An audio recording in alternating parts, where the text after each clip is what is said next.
We're gonna do this. Okay, that's fine. Yo, welcome to the stream, ladies and gentlemen. I have been out today getting some medication and some other stuff, but I have been busy most of the day. Welcome to the stream. Awesome podcast vlog, thank you. For people who don't know, recently I just finished the last vlog of my travel series. Probably the best part of the series, to be honest.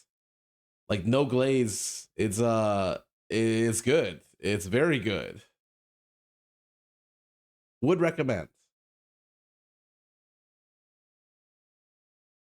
Anyways, these travel vlogs have been great. Yeah, thank you. I'm putting a lot of time and effort into making sure they're like not bad. It's probably the thing I'm focusing on the most right now. I am going to but today's stream was kind of special. I watched a couple of clips of Ludwig and Agent at Streamer University, and I wanted to talk about them because I was like, oh, they have some interesting points. I think that it's just fun to talk about. As someone who's also in the industry and also has been around a long time and has found success in different ways than others, I wanted to input my own thoughts about his class. So today we're going to be doing kind of a react stream to a lot of things. One, reacting to my own content, which is the vlog, and two, reacting to other people's content. Doing the full fucking thing. So today there's not going to be much gameplay. But real quick, give me a second. I need to grab one second. I need to grab I have a lingering cough from my Korea trip. I went today to get the medicine for it, and I must take it now. It's because it's fine if I don't talk a lot, but today I'm gonna talk a lot. So I'll be right back.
Okay, I don't know where the medicine went. I refilled my water, so honestly, that's pretty good. Give me a second. I'm pretty sure it's one of these. Okay, that's one of my medicines. What is this one?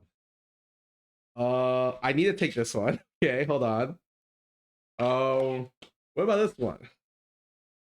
Ah, this one. Okay, it's this one. This one.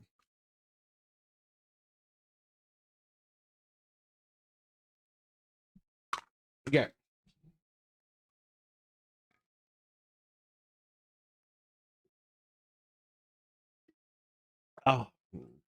Oh. Yeah, I'm taking some. Are these benzos?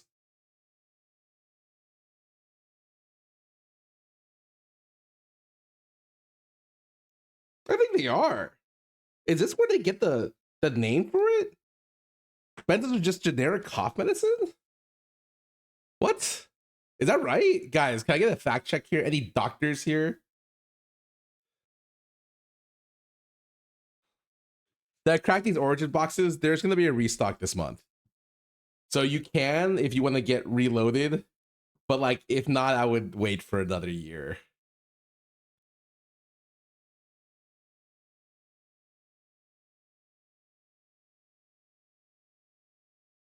Benzos is not cough medicine. Okay. What did I get then? Anyways, congrats to you guys on the subs.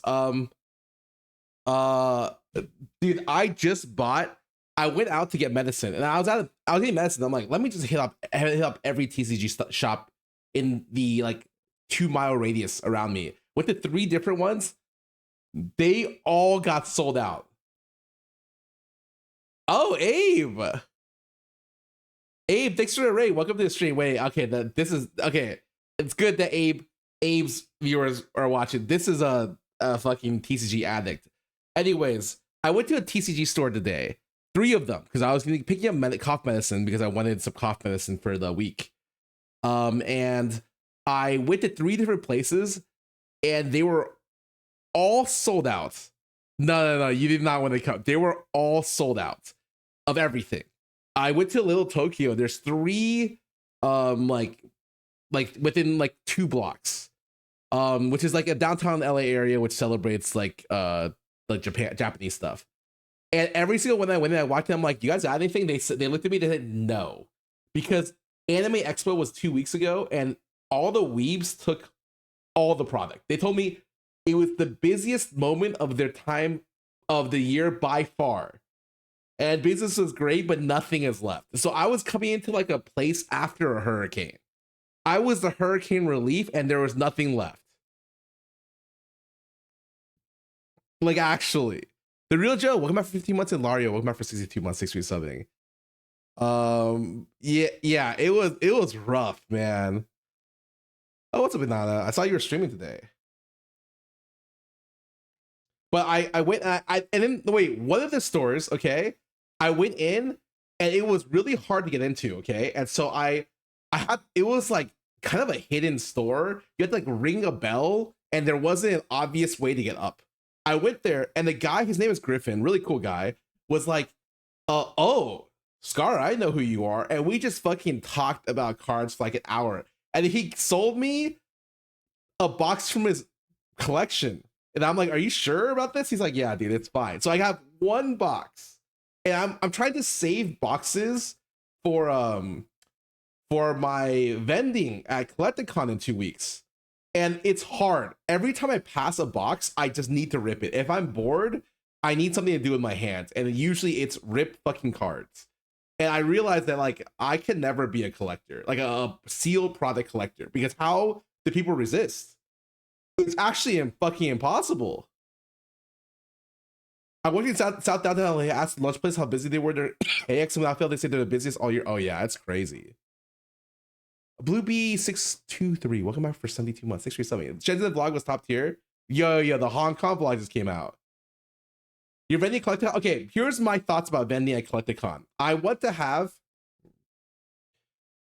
gonna do pack battles with fans who come up, and they're gonna be like $2 or something. I'm gonna try to buy a case of Vendetta, which releases the day before Collecticon, and so people can have the newest product and just pack battle me for fun. My brother collects boxes that blows my mind. Yeah, I just want to rip everything. So my idea is like my booth is gonna be like just giveaways. It's gonna be like very cheap things that like are lower than MSRP, and I'll have like some chase cards I'm selling, but might be a little bit interesting in how you get them, as well as like I'm essentially just trying to do different gambling techniques, but all of them are have no house edge. It's like the house always loses. So that's gonna be my video and like my week idea. So if you guys are going to Collecticon and you see me there, do not take me for all my money, but like you should come on by. I will like literally I'll make it worth your time.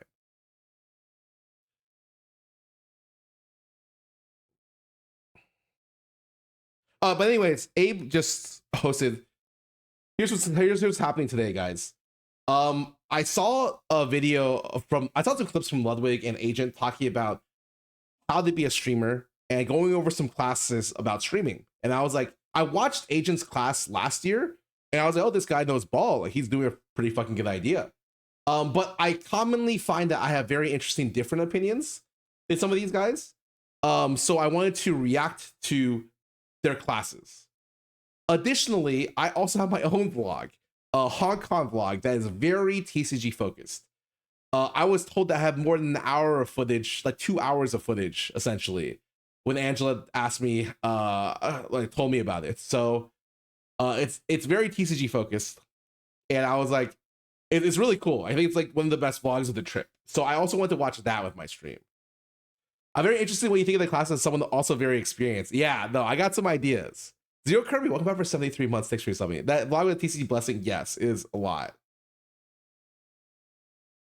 I mean, I don't know really where to start. I either start with my vlog first, or I start with Ludwig stuff first, and then I move to Ludwig and then Agent and then stuff. So like, as a curiosity, what would you guys like to see first? The chat can have their small choice, which I may not agree with, but I will listen to your requests. Vlog first is a different topic.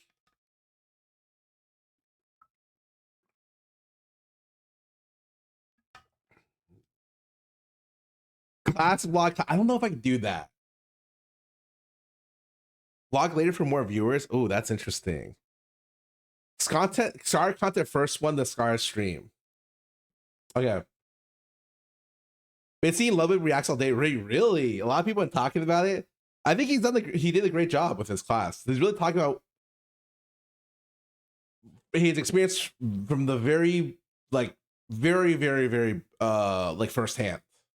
And I think from an industry leading expert, people would pay for his stuff, honestly. Oh yeah, okay, there's a poll. You guys vote away. I'll give you guys, how long does this poll last? 2 minutes? You guys got 1 to 2 minutes. Only clip I saw was him making a buttload of money. Okay, I'm gonna just tell you right now, you are watching a streamer that has a buttload of money. Okay? After finding out that I had money stuffed under the couch, I used to always say that I wasn't a millionaire. I lied. I'm a fucking millionaire. So like, you're talking to a very successful ex-professional YouTuber streamer. My perspective is not going to be like, oh, it's my first time streaming. Oh, I have no money.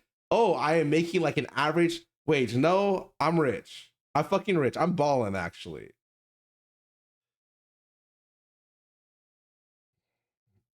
Millionaire but charges 250k channel points per gift sub. Paul, you're right. I'm gonna actually remove the gifted sub channel point redeem from my chat, and you guys can blame that guy so that when it gets taken away.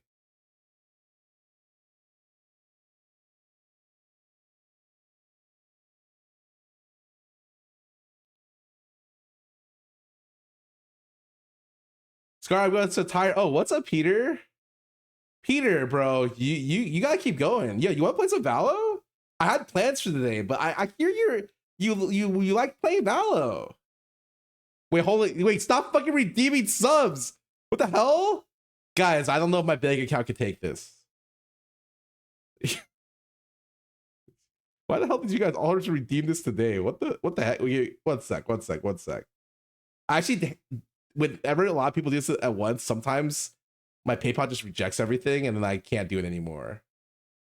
Fucking that down, lock in. Sid wants to play. Nah, I'm just kidding. I'm playing. You call my bluff. I actually am. I'm you today. I'm a full React streamer, Peter.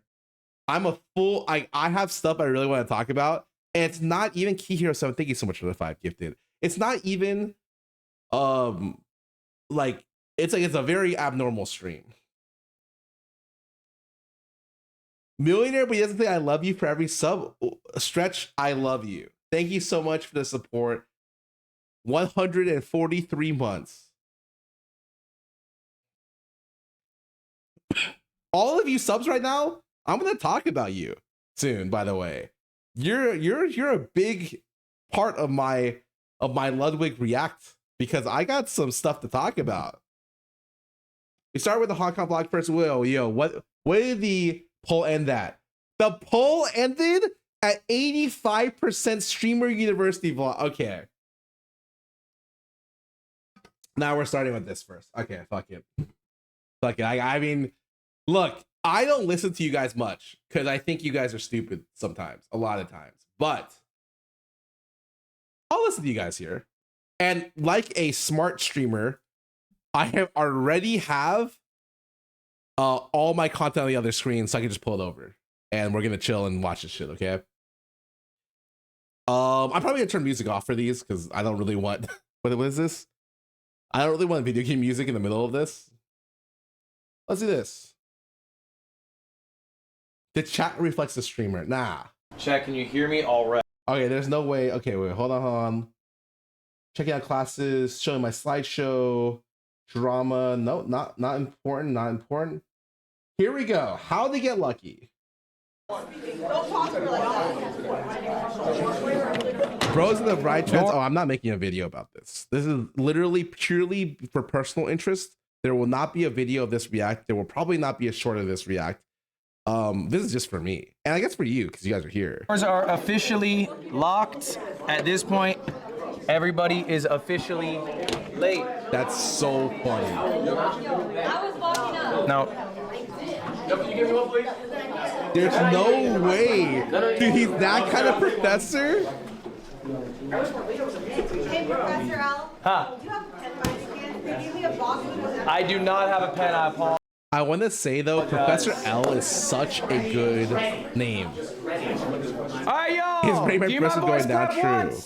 True. Give my voice clap twice. All right, wait, hold on. How big is the classroom? It's like 25, 30 people. Guys, we are now starting. Let's just say it's at 25. How are there not more people here? If you're trying to be a successful streamer, why are you not here? How many people go to this? How many people go to Streamer University? The video that shows the better slides on the Ludwin channel, is that better to watch than this one? Oh, this 4 groups. This is just the first. Okay, that's fair. I guess there's also not that many people. But this looks like it's pretty full, so that's understandable. Are we watching both? Maybe. How about like? Okay, can someone tell me? I did see that his secondary channel, Ludwin, just uploaded a video on his classes, and I'm curious. Is this better, easier to react to than his straight VOD? Like, is this edited by his editor?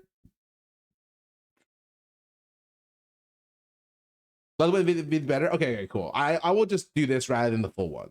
Cool.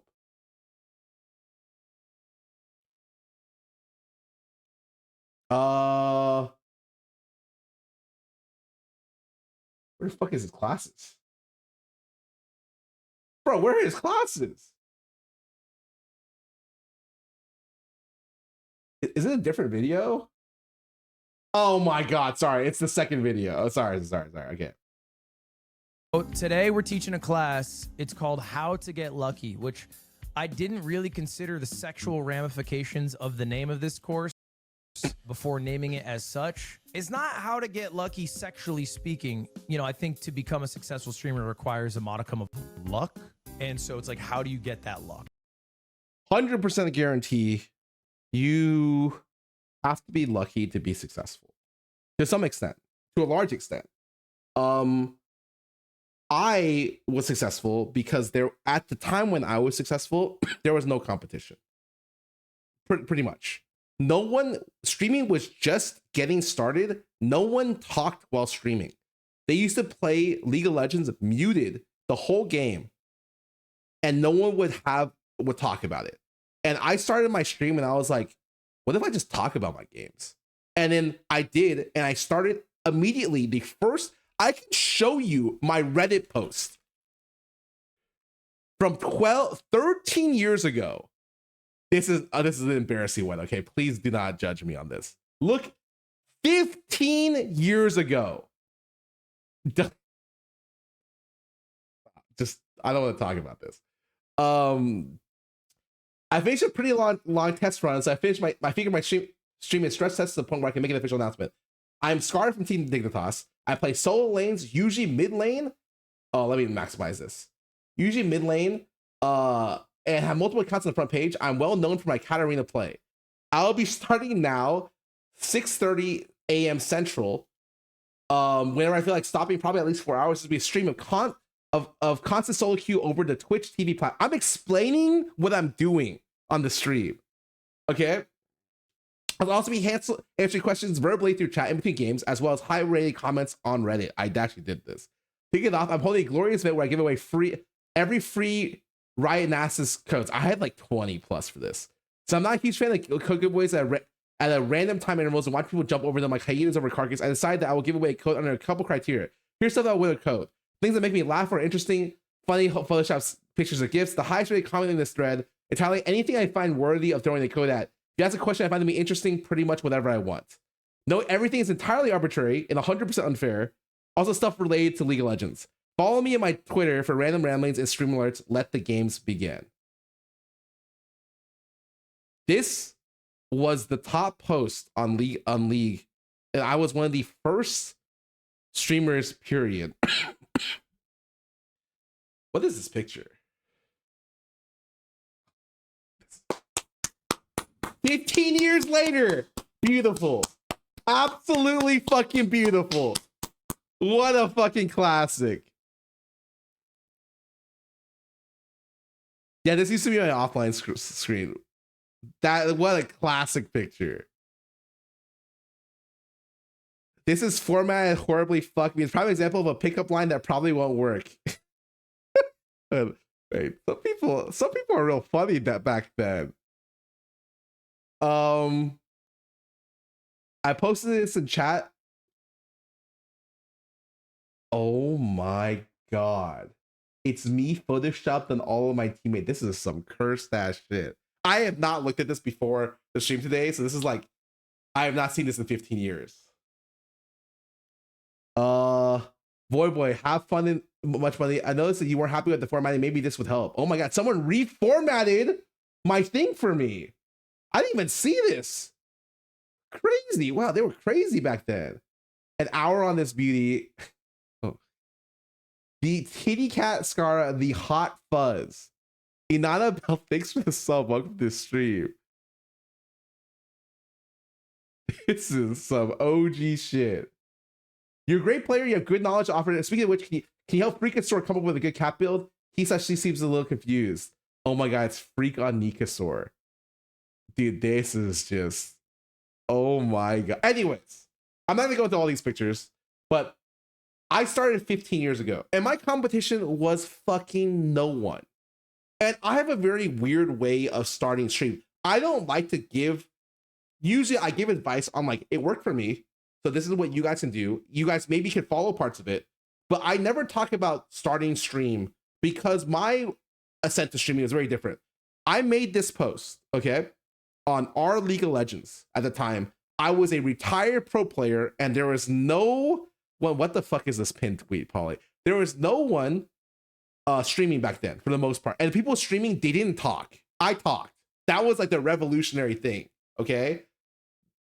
So I had no competition off of this Reddit thread because I was obviously just superior to my opponents, not opponents, other streamers. There was no competition.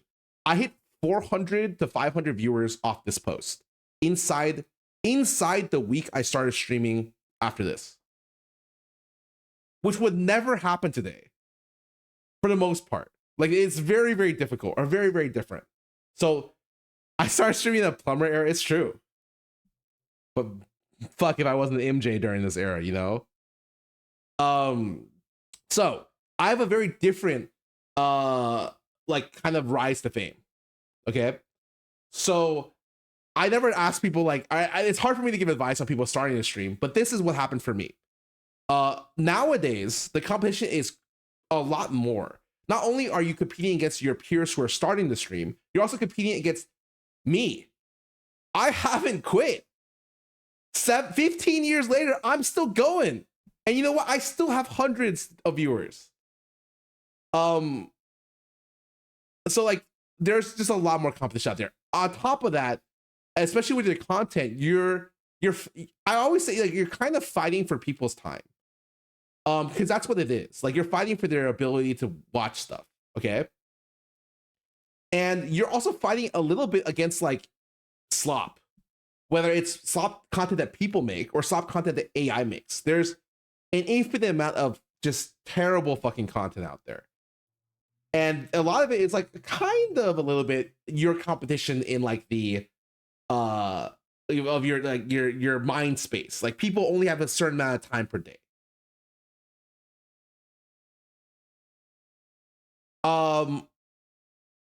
But well, before we talk anymore, let's just keep going on VOD. And I can probably, it's easier for me to link other stuff. That's the idea. Let's just go, man. Let's take on the day. We need to lock in. This is class fucking 1. I checked, by the way. Of my 120 students, 6 have done the homework. Really? 6 is bad. That's a bad percentage. 5% is low. 95% of people didn't do it. The people in my class should do it because I'll tell them. But the other people who aren't in my class don't get to do it. Fuck. 6, man. Such a low percentage. I guess it narrows down who's coming to streamer games. I had to pick from 120. Now I'm picking from 6. Pretty small list. All right, so I think this is the rundown. 5 minutes after class ends, lock the doors. We discovered a lock. There's a big ass lock. Oh yeah? Like no one's getting through it kind of lock. Like, do we know how to open it? Yeah, it's really simple to open, really hard to get into. You look like a Mormon missionary. No, I don't, right? Everything but the shoes. Really? Lose the tie? I do feel like I should drop the tie. I feel like it was better, like slightly unbuttoned a bit. I mean, it depends how professional I you like the wanna be, tie. I like the What if tie. I do like one of these, like fucking, like overstressed worker. yeah, like I'm just finishing my shift and I'm like fucking like, fuck. That's okay. God damn, is it hot? Yeah, it's warm. Fuck. No, it's like, this is what I'd be like with a unbuttoned. Oh, Yeah, no, no, it's warm. Fuck, it's hot. God damn it. Shit fucking job. Okay, let's see. Does it F in here? They rented the whole school campus. Okay, let me.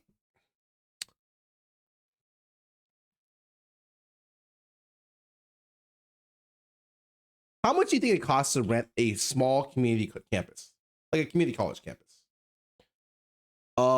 Google AI says it's between 15 to 100K a day. Let's just say top end, 100K plus a day, even higher, 150K. Okay. How much money do you think Kai Cenat has made on Twitch.tv? Assuming no sponsors.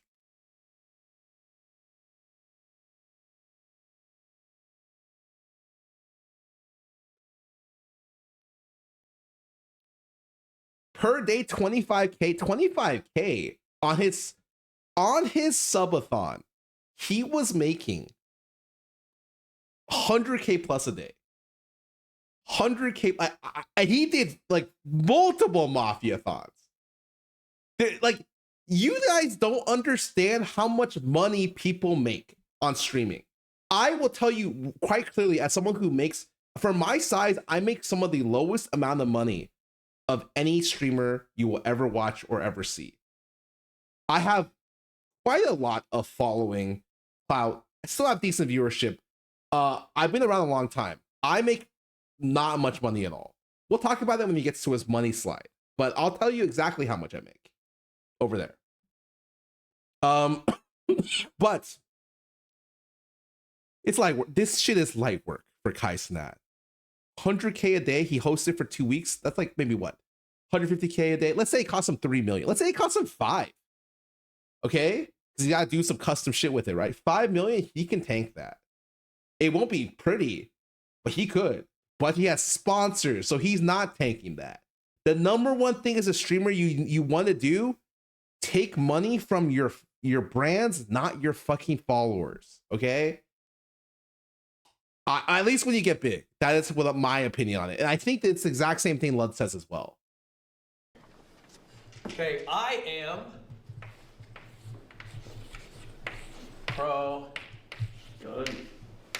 Professor I love this. Professor L. So good. L. Is that how you spell professor? 1F. Oh, I spelled it wrong. 1F. Oh, when someone said 1F, I thought I was talking about like. He wasn't an English major. It's Two fine. Fs. English major? I'm not an English teacher here, y'all. I'm a fucking streamer professor. Hey, Professor Ludwig. What up? I'm here early for class. These are the sponsors for the event. How many is like 4?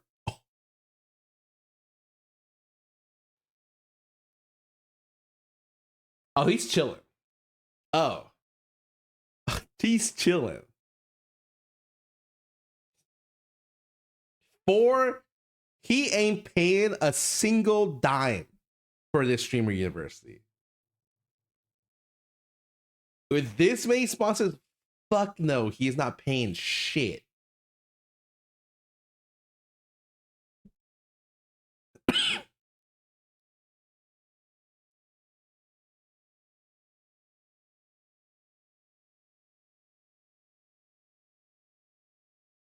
Well, not as the biggest sponsor. I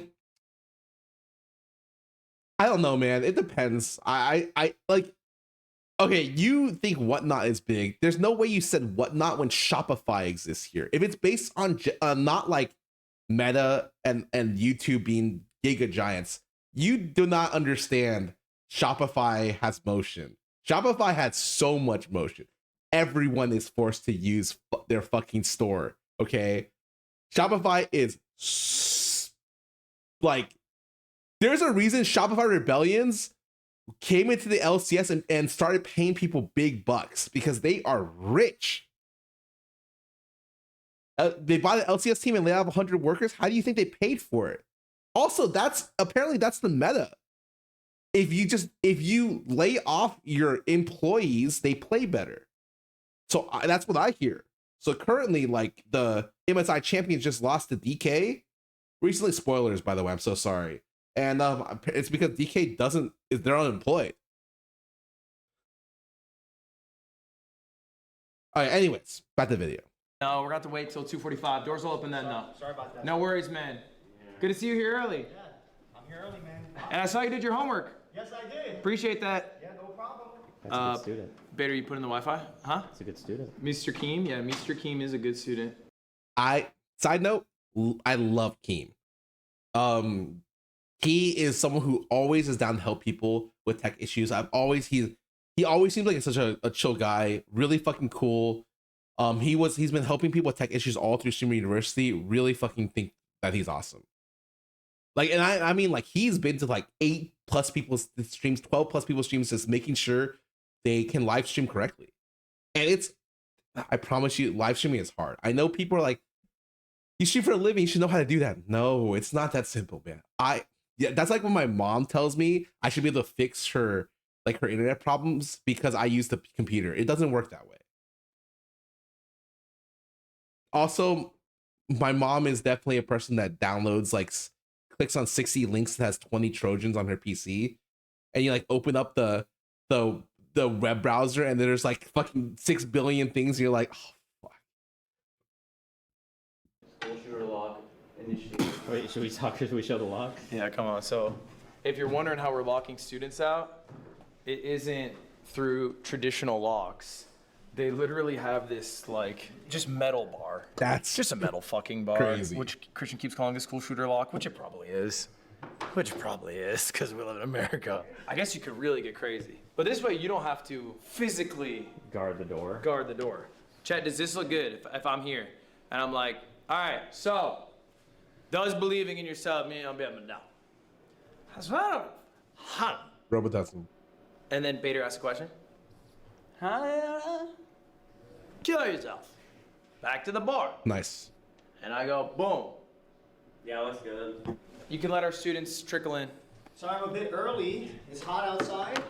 Wanted to hit the AC. I can just fix the spelling. I'm feeling embarrassed about it. Oh, fuck. Now it's got that, like, messy. You didn't clap it out. I didn't clap it out. You didn't clap it out. But you gotta clap it outside, no? You can kind of clap it wherever, bro. It's like low-key disrespectful, though, no? Clap inside? You probably shouldn't clap in. But do you need those in America? Okay. Yeah, we do sometimes. You know about that Japanese chalk company that went out of business? They were the best in the world. No, why'd they go out of business? They're the best. Because just not enough people buy chalk. Does that look like an L? It is really slanted. Is that how you like to be referred? Professor L in class. Yeah, please do not call me Ludwig in class. Okay, sounds great, sir. Professor L. Professor L. Thank you. It is really slanted. Shut the fuck up. Shut the fuck up, bro. Is it our class? No, that's what I'm fucking saying. It's Professor L's class. I can do Professor S. It's a bit. That's fine. Professor L, are you sure that's how you would like to be referred? I'm just double checking.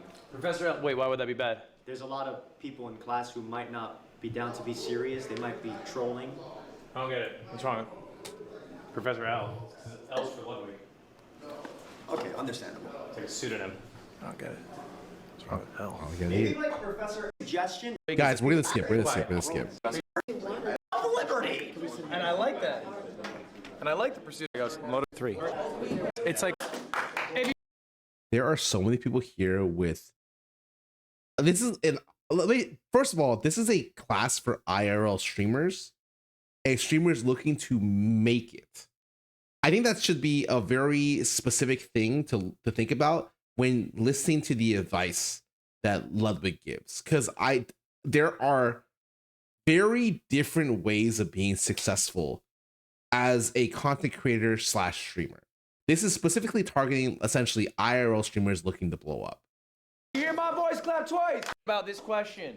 I just want your own responses to it. I'll be asking you in a few moments. You can still talk amongst yourselves, still talk to your chat. We'll be started at 3:05. Doors will be locked then, and then things will get going. Anyone got any questions? No, sir.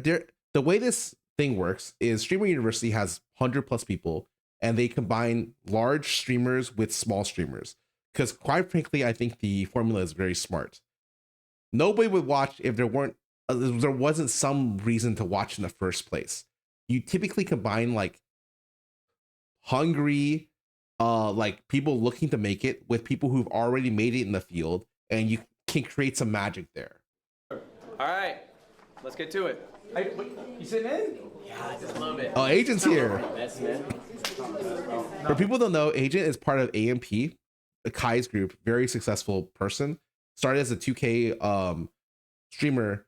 He is a D1 pocket watcher. Have you ever seen his stuff? This guy likes to run the numbers, and he knows the numbers very well. I saw your class. That looked great. Thanks, appreciate it, man. I like the PowerPoint. One issue we might have, I'm realizing, is if we lock it, how is Bader gonna let them in? So after 3:05, I think you come inside and you lock it. And just have a message on your phone. No entry without If Red you are Bull. late, you need to bring Professor a Red Bull or get a signed slip from your age. Okay. Wow, Damn. that's so funny. Why do you have but still on time. Oh god. 3:03. A little late. 3:03 is a little crazy. I still don't see. I yelled at him yesterday for talking. Since then, he keeps going up to me and doing this. I was wearing a bathrobe last night trying to fucking take a dump. He goes, I'm like, bro, please. Professor, pre-class question. Yeah. What can I do to be your best student? Just participate. What? Listen, be an active listener, be an active learner. Make really good notes. Honestly. Some of these people in the class have already made it 100%. There are 1,000 viewers, streamers. It does not matter. I think that like comparison is kind of the thief of joy. And even if you've made it, you still don't really know sometimes what is going to be taught here. I promise you, because like also there's levels to this shit. Like I'm gonna be frank, none of the people in this room are gonna be Ludwig's size ever. I will never be Ludwig's size ever. Doesn't mean I haven't done a fuckload of things. I'm very proud of what I've done to this day. But to be the top streamer, top content creator, it's a different level. It is like enormous. And also, it's never too big or it's never too late to learn. I would be sitting in this class in this situation because I'd love to hear what he has to say. And we're covering it because I liked enough of what I've heard to want to find out. Yeah, like for all intents and purposes, Ludwig here is fucking Faker. And it doesn't matter if these guys are masters or challenger or Division 2 players. Fuck, this guy over here could be Lion. Maybe in Lyon next semester. Who knows? It ain't close. The best thing you can do is be an amazing streamer in 6 months and then say it was all because of Professor L's class. True. Okay. And that's my best student. I was already planning on it. There we go. Perfect. Yeah, my name's Alazami. Elazami? Alazami. Alazami. Oh, I do know you. I looked at your channel today. I looked at all your channels today, yeah. All right, it's 305. Black boy is coming up right now. Come on in. Do I lock him out? Come on in. 305. Doors are officially locked at this point. Everybody is officially. And the girl shows up. No, that is. You already know that's unlucky. No. All right, y'all. Do you hear my voice clap once? Do you hear my voice clap twice? Sarah, sit the fuck down. Guys, we are now starting. There's 2 people outside. Should I let them in? I'll leave it up to you guys. No! Yes! They're late. No, they're late. Show of hands if I should let them in. All right. Keep those hands up. What do we got? 1, 2, 3, 4, 5, 6, 7, 8, 9, 10. All right, hands down. Hands up if you think I shouldn't let them in. All right, Vader, you. I already sent them on the mission. When they come back, all right. Next person they're in, but Next person's in. next person's in. Too nice. Class just voted to let you in. They just voted to let you in. Bring it over. Wait, I brought you this. I heard that it was bonus points. All right, lock it. Now we're locked for real. I want to let you know how locked in this guy is, because similar to Toast, they're both Red Bull athletes. Anything this guy does, he always has a Red Bull fridge or piece of memorabilia next to him, whether he's streaming, whether he's doing this. The only thing he has here is a piece of chalk and a Red Bull fridge. You know why? Because Red Bull pays this guy 7 figures a year. Guaranteed. All right, have a seat. Please have a seat. Everyone, welcome to my course today. Yo, welcome to my course today. It's called How to Get Lucky. I realize this has a bit of a sexual innuendo. It is not sexual, but I truly believe to be a successful streamer, you need to get lucky. True. I think every streamer has had a moment they can refer to where they got lucky, but it's about capitalizing on that luck. Yes. Being prepared for when that luck strikes. All right. Absolutely. So here it is. This is my first question I had for y'all. Did anyone sorry, have where's my, a thought on it? Please. Do you need to be? Quite frankly, everyone in this room is lucky. The opportunity has already been given to them. Like this is like something that may not happen to a lot of people, but like this is already more than most people are going to be getting. If you believe you'll be successful, you become successful. Yeah. Why does Ludwig feel natural doing anything? Because he was whatchamacallit. He is a theater kid who's got a little bit of that white boy swagger and a lot of shamelessness. I think if you're gonna be a streamer, you gotta believe in yourself, and you gotta be a little shameless when it comes to believing that. No, but it's the bare minimum to ever being able to begin being able to achieve it. Say that one more time for me. Like no, but it is the bare minimum to ever begin being able to. I see what you're saying. I don't think it's like a grand factor of becoming successful, but I do think in order to be successful, you have to have that mindset of like, oh, I want to be successful, and that's the drive. It's not really like how. Okay. It's the mindset. The mindset's the drive because the goal. As long as you have your eyes on the goal, your drive is on. When it be a late night talk show, that's great. Well, I do think that's the first step to being successful. You know what I'm saying? But then on top of that, I think hard work, discipline, all this stuff. If you don't have that, I don't think you'll be successful at all. You know? Yeah, I think you guys are nailing it on the head. I don't think. For people who don't know, this guy over here, part of Core Gaming, Marlon. You might ask, who is that guy? He's one of the most successful TikTokers you'll ever see. I did not realize. Looked at his TikToks. This guy is pulling 7 figures on every fucking one. Guy's a fucking freak of nature, by the way. Walks a runway as a model, absolutely like just crazy. Gotta go more because it is absolutely true that belief alone is not enough. All right, what you need. You believe that Drew Levin in August at Mage Bot is fine? Yo, shut the fuck up. We're in class, bro. Yo, find this guy, bro. Take this guy out. But you also need all those other factors. The most important thing I want you to take away from this class is that you need to be delusional. Absolutely. I think the biggest thing that you need to be in life to manifest what you want to be. It's honestly better to live that way than not. Because you're either living in a world where like, I don't think I can do this. I don't think I can do that. The better thing is, I think I can do this. And just try. Because if you fail, well, that sometimes it's awful. But like, at least you gain a lot of experience for failing. You have to be delusional. I am delusional. And I don't think it's bad. It's like what I think as a streamer, you always need a level of ego, a level of narcissism. And part of that is delusion. To be a great streamer, you gotta be a little to a lot narcissistic. When people call other streamers narcissists, and I'm like, yeah, they have to be. All right. Right. Amen. 100%. I always say that. Delusional.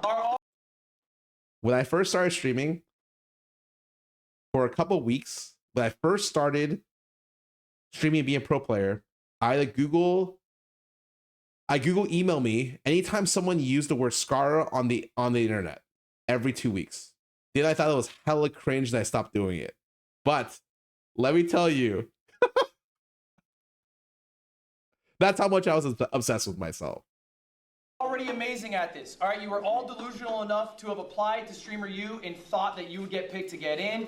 You are all delusional enough to be hitting the go live button, which is in it of itself an act of ego, right? People should be watching me, not other people. So you're a little delusional in that sense. It is a perfect thing if you're gonna be a successful streamer. You have to be delusional. It's not a teachable skill. That is a skill that you either have intrinsically, maybe confidence you grew up with. So congratulations, you all have that. And I have some more congratulations for you. I got some good news for you all today. Wow. 10,000. All right, no, it's not 10,000. All right, the class is called How to Get Lucky. A little background for y'all on who I am. I am Professor L. All right. If you don't know me, Streamer of the Year. Oh. What was that? That was Bonnie right there. So uncalled for. What was that? Extremely uncalled for. No, chat was saying loser. I was like, loser? What are you talking Bonnie, about? everyone gets one. So you're out. Oh my God. Professor L, Streamer of the Year 2021. Professor Bonnie, you got one? L. Oh, shit. Content Creator of the Year 2022. You got one? Oh, shit. Okay, that's what I thought. Top 50 Super Smash Brothers player. I'm a rebel athlete. 6th most sub streamer all time. Engaged to a bad bitch. Fluent Chinese, Japanese. Fluent Chinese and I'm 31 years old. I'm okay. Probably, show of hands, anyone older than me in this room? There we go. Oh. There we go. Wow, both of them. Adrian, I don't think you got me beat yet. What right now? I'm top 50. A lot of people are gonna ask, is age important? Actually, none of you guys asked that. I made that shit up. But like, if you were curious if age is important, I think the answer is no, absolutely not. But at some level, I do think that like a lot of the times it's hard to carry your passion if you're a little bit older. Some people still have the fire, but it is difficult to keep it alive because you're willing to do a lot of things when you're younger that you're not willing to later. Like later in your life, you've like established more comfortable things that you want less friction. I'll put it this way. You know, when you go to a restaurant, you have an order that you like. A lot of times, like when you're younger, you're finding that order that you like, you know, you're finding what you're interested in, you're exploring, you're trying out all kinds of things. But like when you get older, sometimes a lot of people just find it to be like more important to be comfortable. And there's nothing wrong with that. It's just, I find that streaming is a little bit more difficult.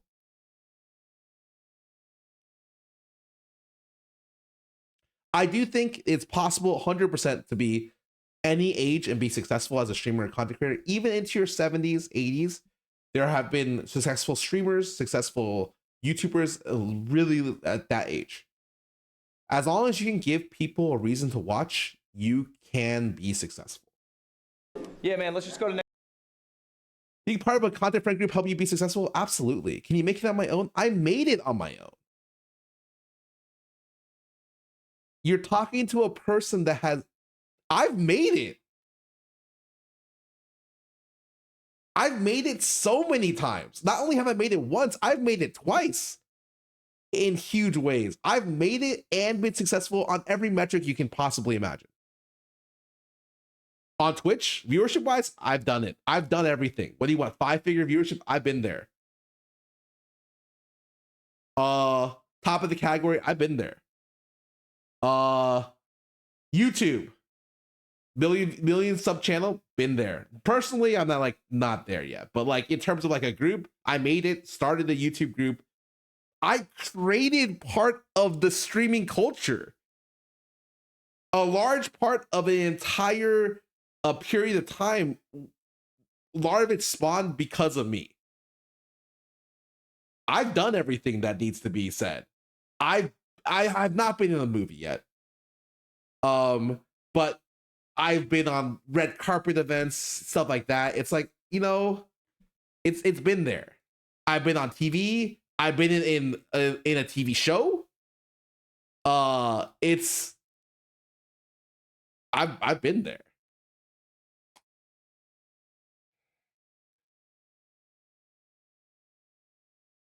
And I commonly don't talk about it. In fact, one of the worst things about me is I never look toward my allocates. I never say about what I've done. But like here, I can glaze myself a little bit. I've been successful and far more successful than most people will ever be in their career.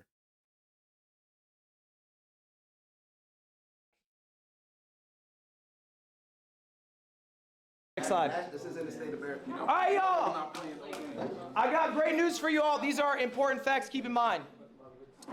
92% of streamers do not go live a second time. Yeah. All right, Sorry, let me look at this. So, did not go live a second time. If you go live twice, you're top 10% of Twitch. Damn. Number of viewers, you need to be a top 1% streamer on Twitch. I knew this already. It's not a lot. The number of students who applied to Streamer U, of which you were chosen. That is luck. Take advantage. 1 million. I got great news for you all. These are important facts. Keep in mind. 92% of streamers do not go live a second time. That's real sad. 92% of people will go live once and they will never go live again. To be in the top 1%, all you need is 20 viewers. That is the top 1% on Twitch for streaming. All right? You are already in the top 1%. And of the 1 million students who have applied, you guys made it in. Round of applause for yourselves. Easy peasy. And just by show of hands, who's in the top 1% on Twitch? All of us. Okay. All right. That's pretty good. So we're doing well. All right, everyone, do me a favor. Check under your chairs. Check under your chairs, everyone. Everybody check Damn, under he's your a chairs real right now. teacher. Real life teacher. All right, okay. Everyone's got, who got a star? Me! I got $10. I got a star. All right. I have a star. Do me a favor. What color star you got? Silver. Okay. Silver, white. Glitter. Does anyone have a gold star? Anyone have a gold star? What the fuck is a star? That was white. This is white. You can check under the...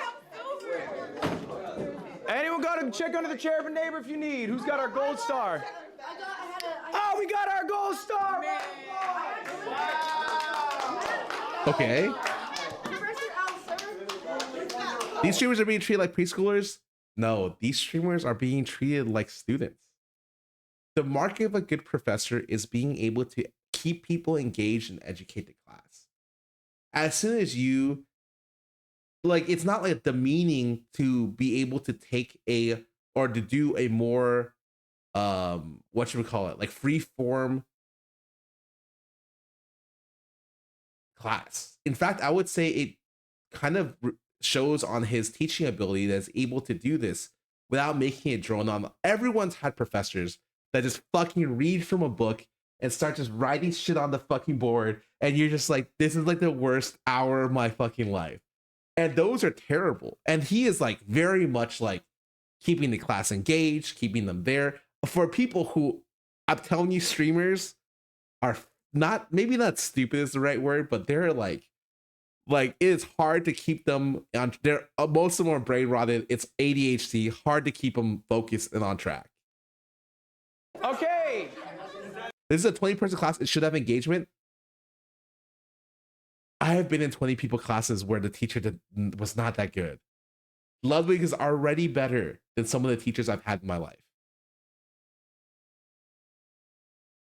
Hold up.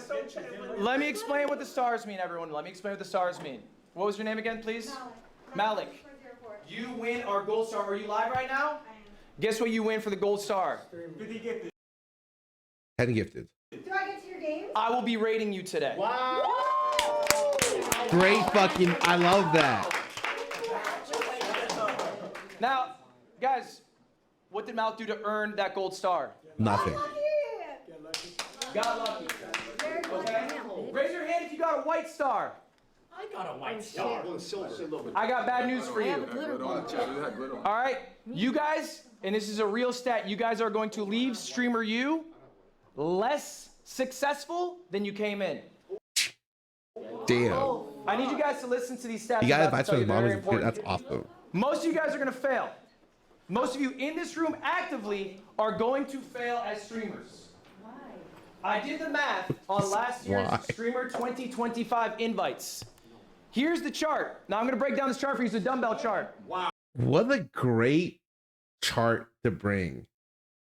Oh, that's too much for me. These black dots are where they were at before Streamer U 2025. April 2025. Half that of was them their did average well, viewership. half of them did The terribly. red line, okay, that means they went down in viewers. The green line, they went up in viewers. The orange dot is what their viewership is last month, okay? So these are people who they went to Streamer U, they had all that success, all that excitement, I'm about to be a fucking amazing streamer. Now their viewership, down to here, okay? I'll give you the stats more concretely so you can really grasp it. The average viewership of all the streamers who participated in Streamer U 2025 is down 287 viewers. I've seen this particular clip, this particular screenshot a lot on my Twitter. It's actually the reason why I wanted to stream today to talk about this. That's crazy. Isn't that insane? They have lost viewers year over year. Yeah, it's, if anything, it should show you, even even if you could say some of them didn't try for this, it's just a little difficult. You know, if it was easy, the average amount, which I would say that a lot of these Streamer U participants are above average. They had some sort of spark that made Kaisnat want to choose them. So the above average amount is to be a failure in this field. It's hard. Now, obviously, that's outweighed by people with larger streams. Okay, they have much more of an impact. The median streamer, all right, the median, we know what the median is, right? You slash both ends so you get the person in the middle. All right, Marlon, you shaking your head no? No. Sarah is only, again, like... It's all right. The median viewer, is all you need to know, has gained 4 viewers before and after Streamer U. Crazy. Okay? This is you. This is what you will be, all right, next year after all the excitement's over, after all the collabs happen. All right, after your viewership skyrocketed, your followership skyrocketed, you are going to get 4 more viewers. Over half, if you got a white star, that is you. Over half of the streamers have gained single-digit viewers or lost viewers year over year. Okay, why do we think that is? Streamer U is supposed to be the trip of a lifetime. You're supposed to have made it. They didn't capitalize. You're in the big leagues. Marlon, why not? Well, I do think when you come here, everybody's gonna spike. Big streamers, small streamers. When you leave, you gotta make sure you're entertaining on your own as well and try to capitalize on it and grow, you know what I'm saying? Okay, capitalize, I like that. Okay, What else? interesting. I like what he's saying, but you also gotta find ways to maintain the trajectory, because it's like this is going to skyrocket you in one way or another. But if you just instantly go back to not changing anything about your content or not implementing things you might have learned or not collabing with people that you met, you just gonna end up right back where you were. Okay. I think that's all of this is valid. And a lot of this is also true of people who do group collabs. I think this is very common in VTubers actually, that they'll have very, very large lobbies for group collabs. Something like 12-person collab, 10-person collab. Okay. Those collabs don't necessarily do anything for you. They're fun. They're great. But unless you kind of turn those collabs into reoccurring things for your audience, kind of like large friend groups do, like OTV, stuff like that. They don't necessarily immediately do anything. In fact, the point of a collab in an objective thing, a way of speaking, is you're introducing your audience to other people, and other people are introducing their audiences to you. It's an opportunity for you to essentially take from other people's audiences. Maybe not, that's a very strict thing, but like to be able to yeah, fuck it, we'll say take from other people's audiences. But it's a lot of times doesn't work out in your favor. I think that I see a lot of people do like these humongous collabs, and a lot of times like maybe you will get introduced to a lot of people and your viewership will rise after these collabs. The thing is, when you go back to solo streaming by yourself, a lot of times those viewers leave. You have to like bring those viewers to you and then assimilate them like a cyborg into your generic viewers. And that part is very difficult if you as a streamer cannot are not entertaining. That part's very, very difficult. Not saying don't do collabs. I'm just saying I do know this with because I'm a fan of VTubers. I do see a lot of people do it. It's fun. And I'm not going to tell you not to do it because it's not fun. It's an opportunity for you to be able to introduce yourself to new audiences. A lot of times I just feel like it's not being used correctly. Like people aren't making like correct content out of it to really push themselves there. Which is it's not a bad thing. It just might not always be a good thing, kind of deal. A lot of core VTuber audience also do not watching collabs. I'm gonna go ahead and say it. It's not even true for VTubers. I know people who hate watching certain people collab. I'm not gonna say their name, but one person has told me that they fucking love NL, but they don't like NL when he collabs with other people because he is ridiculously funny by himself and it's not what they want when he collabs with others. And it's not just VTubers. It's the whole thing. And I could like personally, I can see that. I think NL is so fucking funny. But like with other people, like you have to, when you're with people, you have to give them the limelight a lot. It's a collaboration. You guys are all putting yourself out there. No one can take all of it. Sometimes a lot of people are just less entertaining than NL. He is just hella fucking funny and very entertaining. Miles above the pack, to be honest.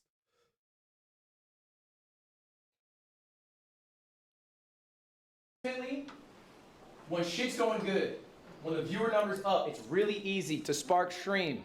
All right? It's really easy to post clips with streamer you in it and they do amazing. Okay? You know what sucks? Is doing it when you don't have a great game plan, when you have nothing going on. All right? So motivation is great, but we should discipline ourselves in small things and from those progressive things of greater value. This is Marcus Aurelius. Okay? He was the leader of Rome, the largest empire in the world. This guy brought up Marcus Aurelius quote. God damn, there are levels to this shit. He wrote himself a journal called Meditations. It was his private thoughts. It was never published. They published it after he died. He's the most powerful man on earth. He's writing this, okay? He has everything in front of him. He is writing this. So what does it mean to be disciplined versus motivated? Okay, we all know motivation's fickle. Discipline's forever. How do we get some discipline? This is an activity. I want you guys to all be doing this right now. This was your homework. If you did it, good. If you didn't, do it now. Pen and paper. Pen and paper right now. If not, you can put it in your phone right now. That is fine. But I need you to write this down later. Write down your goals. I don't do this. I should do this. I agree with this. This is a great activity. Writing down your goals makes it more likely for you to achieve it, and something that it's nice to keep it there. You should not.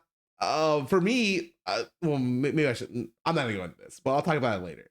Do not make all your goals metric based. I think is a really big deal. A lot of times I see people be like at the start of the year, these is what all the metrics I want my stream to be at the end of the year. And what happens when you don't hit some of those metrics? It's like it feels fucking bad. And if your whole life is around metrics, you're gonna hate yourself, just straight up. I don't stream because I want to be 5% better, or I don't stream because I want to have 5% more viewers at the end of the month. It's not my whole goal of streaming. There should be some other things like events you want to throw, collabs you want to be a part of, stuff like that. Cannot just be I want 5% growth next month. Yeah, one of the things is like maybe at the end of the year, I want to try vlogging. That was my recent goal. I said at the start of middle of last year, going to this year, that I wanted to take an honest shot of vlogging a lot. I don't know how it's going to go. I wanted to do it, and I did. I would say that it is the thing that keeps me going right now, honestly. I don't stream as much anymore. I still stream a decent amount. Don't get me wrong. I'm streaming like 120, 150 hours a month. But it's maybe like 100 to 120. But it's like I travel to vlog. I care a lot about how vlogs turn out. And honestly, it's my best performing content. And a lot of people come up to me nowadays. It's not just by metrics. Metrics, it's doing pretty well. I wish it was like 6 figures doing well, but I'm not complaining. It's doing by all measurements very well. I get people come up to me all the time now in the last year who've been like, I love watching your videos. I have never in my life ever had this happen to me. It's always been, I was a huge fan. I love OTV. I loved you when you were a pro player. It's only within the last year and a half that people have ever come up to me and be like, I love watching your videos. And I get it all the time. It's 80 to 90% of what I get nowadays. So I know it's working. Even the numbers could be higher. I know it's working.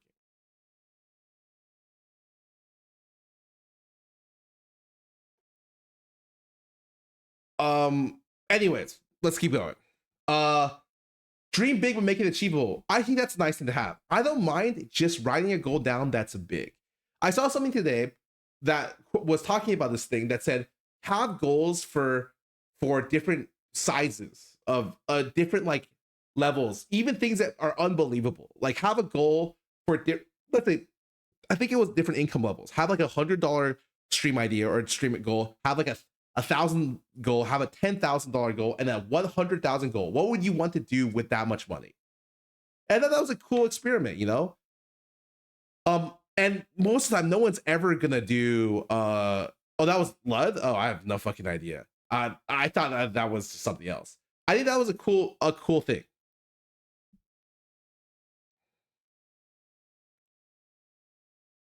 Lud did the 1,100 gig. I am. I mean, I think that was a good idea. I don't have goals like that, but usually every year I'm like, it'd be cool to do this. Right now, I am not going crazy on content. I'm like, I've done the time. I'm 15 plus years into streaming. I obviously, if you haven't noticed, am a little bit less passionate about what I do because it's normal for me to want to do something else. It doesn't mean I still don't do it, but it does mean that like I like to look to different things every couple of years kind of deal. I've done the big streaming group. I've done the streaming throughout the entire stuff. I've blown up on streaming with League and I re-blew up on TFT. I know what it takes to be a top streamer and a top gaming creator. I just don't want to do it because it's boring. So I know what it takes to get there. Not interested in doing that again. And so like right now, my current passion is in vlogging. Is it give me the big bucks? Doesn't even pay for my editor, I'll be honest. It means I pay her well, but it does not cover my editor, like just straight up. But it's getting close, and I think that's really good. Like ideally, that's all I wanted, you know. And I think that it's been very creatively fulfilling, and so I don't mind. I don't take this year as a loss.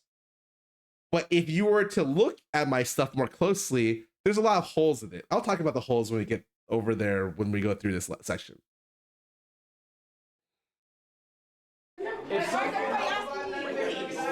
Ready? I only have 2 pens. That's all we need. Come out right We already streamed every day for a year to add more hours on top of that. Yeah, you should never stream that long, but it was funny. Later. Do you feel this makes you set for life? I could. You think I spend money on myself? Do you really think I spend money? Look at the clothes I'm wearing. This is fucking unique. Actually, this is from Japan, the Nike store. Sorry, this is like $30. But like usually I wear Uniqlo Airism t-shirts or Uniqlo. Why if you look at my wardrobe, you cannot think that like I spend any kind of money on myself. Half of my closet is free merchandise. Literally.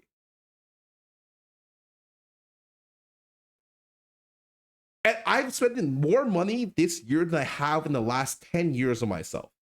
I've spent close to 5 to 10K on TCGs. That is the most amount of money I've ever spent on myself throughout the year.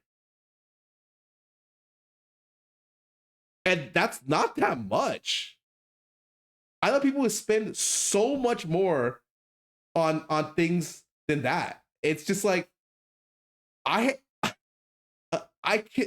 make a lot of money, and it's like I spent more my first year as a VTuber. When I VTubed, I spent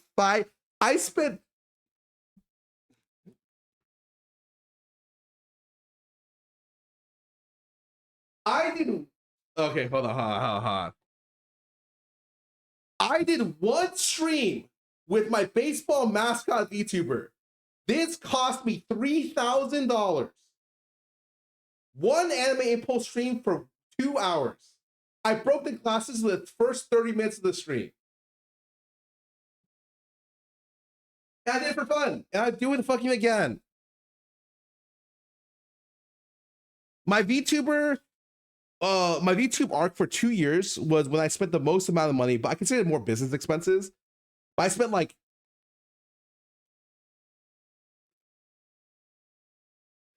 $4-5K on my debut, 6K. That so like spend about 10K.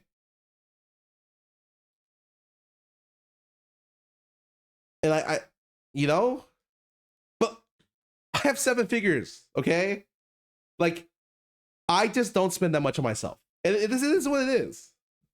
I'm happy. I should spend more. Don't get me wrong. But like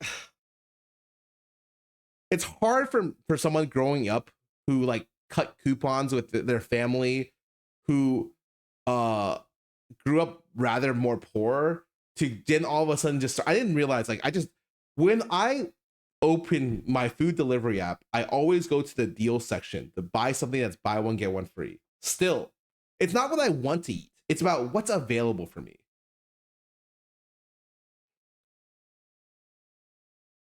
Top 7 figures or low 7 figures? Low. Like one.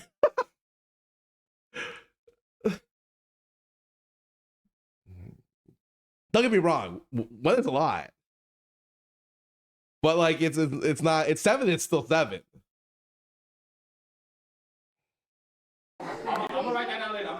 But yeah, I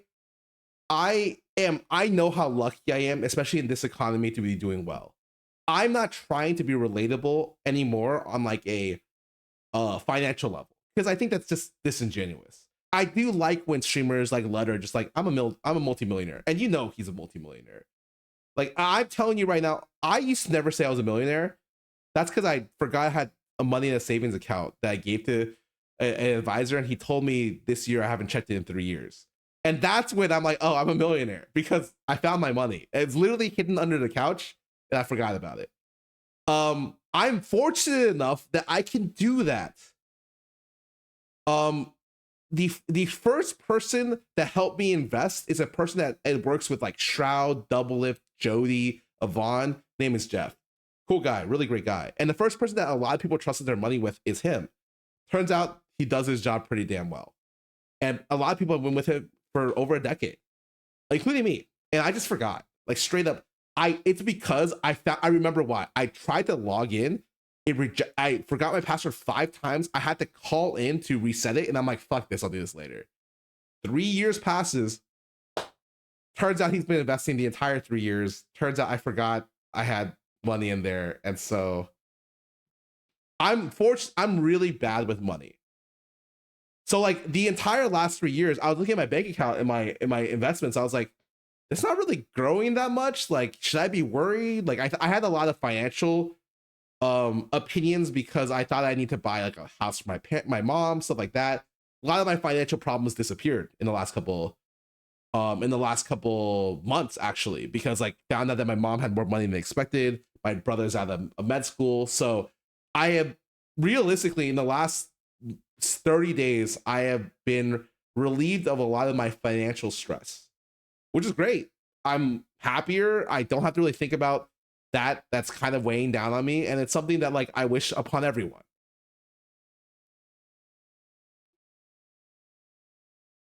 The IRS though, like, yeah, like I mean I pay my taxes. It's a big win. It is. No, seriously, like I am more than grateful to be here, and I am very happy to be doing what I do because I can't imagine doing anything else. How much did they go up to 3 years? Completely transparent. I'll cover this when we get to how much money I make on Ludwig's second class. But the reason my financial manager called me this month was because he told me to check my account because we just crossed 7 figures. And he noticed I didn't log in for a couple years. So, yeah, that's why I've been doing pretty well. Yeah. Can I cancel my sub? Feel free. I never ask for money from you guys. I never once asked for donations. I do not have alerts. I've never had alerts in 15 years because I don't want money from you guys ever. I more than appreciate you guys supporting me, but always take care of yourselves first. I'm here to take money from companies like Grinding Gear Games, who I love, and they sponsor me a lot for different things. I'm here to take money from different brands. I don't want to take it from you. Straight up. You're telling me Scarra was LARPing having no money? Well, I just told people I wasn't a millionaire, which is what I thought was true. But I didn't know. Had money under the couch. And yes, it's very irresponsible for me not to know. But it worked out.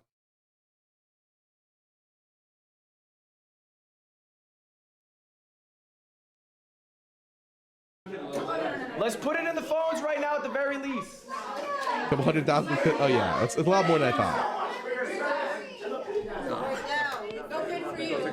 She's awesome. We can run it on the phone. All right, guys. We're writing down our goals. These are goals that you want to achieve before the end of the year. They're 2026 goals. We're in July. Are you added to it? I am not going to clarify my financials. I just wanted to tell you what I'm at. I will never tell you exactly how much I have in my savings, but just know that I can say I'm not able to put the word multi in front of million yet. Because I know this motherfucker makes $1 million a month.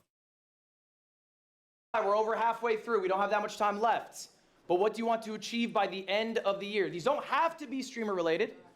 All right, they can be about maybe your personal health, your personal relationships. But I want you to be writing down the goals.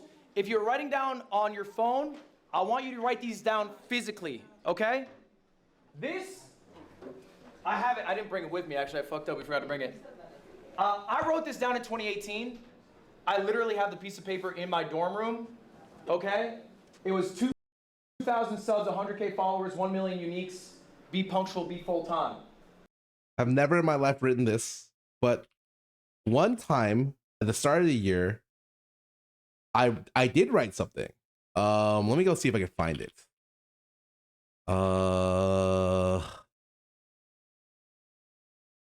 Is it Google Docs? There was a time where I was feeling some way, and at the start of the year,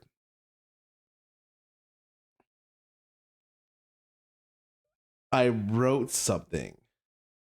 Let me see if I can pull it up real quick. Oh my God. I don't know if I. Oh, that's not it. Fuck me, man. A lot of my Google Docs are sponsored integrations, and so I'm literally scrolling through. I can't show you guys this. Like actually, impossible. But a lot of it is like that, and I'm like, okay, well, what is this? That's like a some random thing. Furious Fish sponsorship. Okay, that cannot be real. Dude, I can't find it. But there was one time at the beginning of the year, I wrote down what I wanted in a Google Doc, as well as like this, like what I wanted for my relationships with my friends. Not so much goals of my stream, but I just wrote it down to have it somewhere. I looked at it probably like 6 times throughout the year. Did I do any of it? I did a little of it. Did it help me? Not at all. But I think it's better to write it down in a notebook. I think that makes it better. To be happy? No, I'm the motherfucker who will actually write stuff like that. For me, okay, I told someone this recently, and I've talked about this before.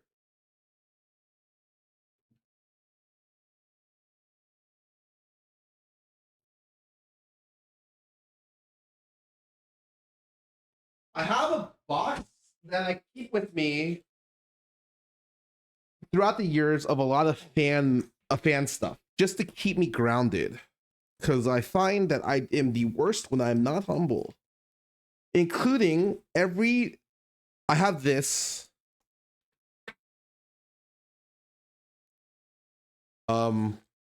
thing. I have some stickers on it. Umamatsume, Street Fighter 6 Lily. The Basil just gave me this little cat. I have always kept with me a fan message, just because I thought it was cute, and I think that it is nice to keep and appreciate stuff like this. So it looks like this. This is something I got more than 5 to 6 years ago, and the message on the back, and the message paraphrased is, "Thank you for being the #1 dad in the OTV house. Honestly, you get that title without a reason. Everyone in OTV chat recognizes that. You're also an amazing League player. You come so far. You're also the #1 waifu. Hope you had fun in Singapore." Holy shit, when was Singapore? It was like 6 years ago. "Please stay hydrated and don't die." And I keep that with me every time I go out.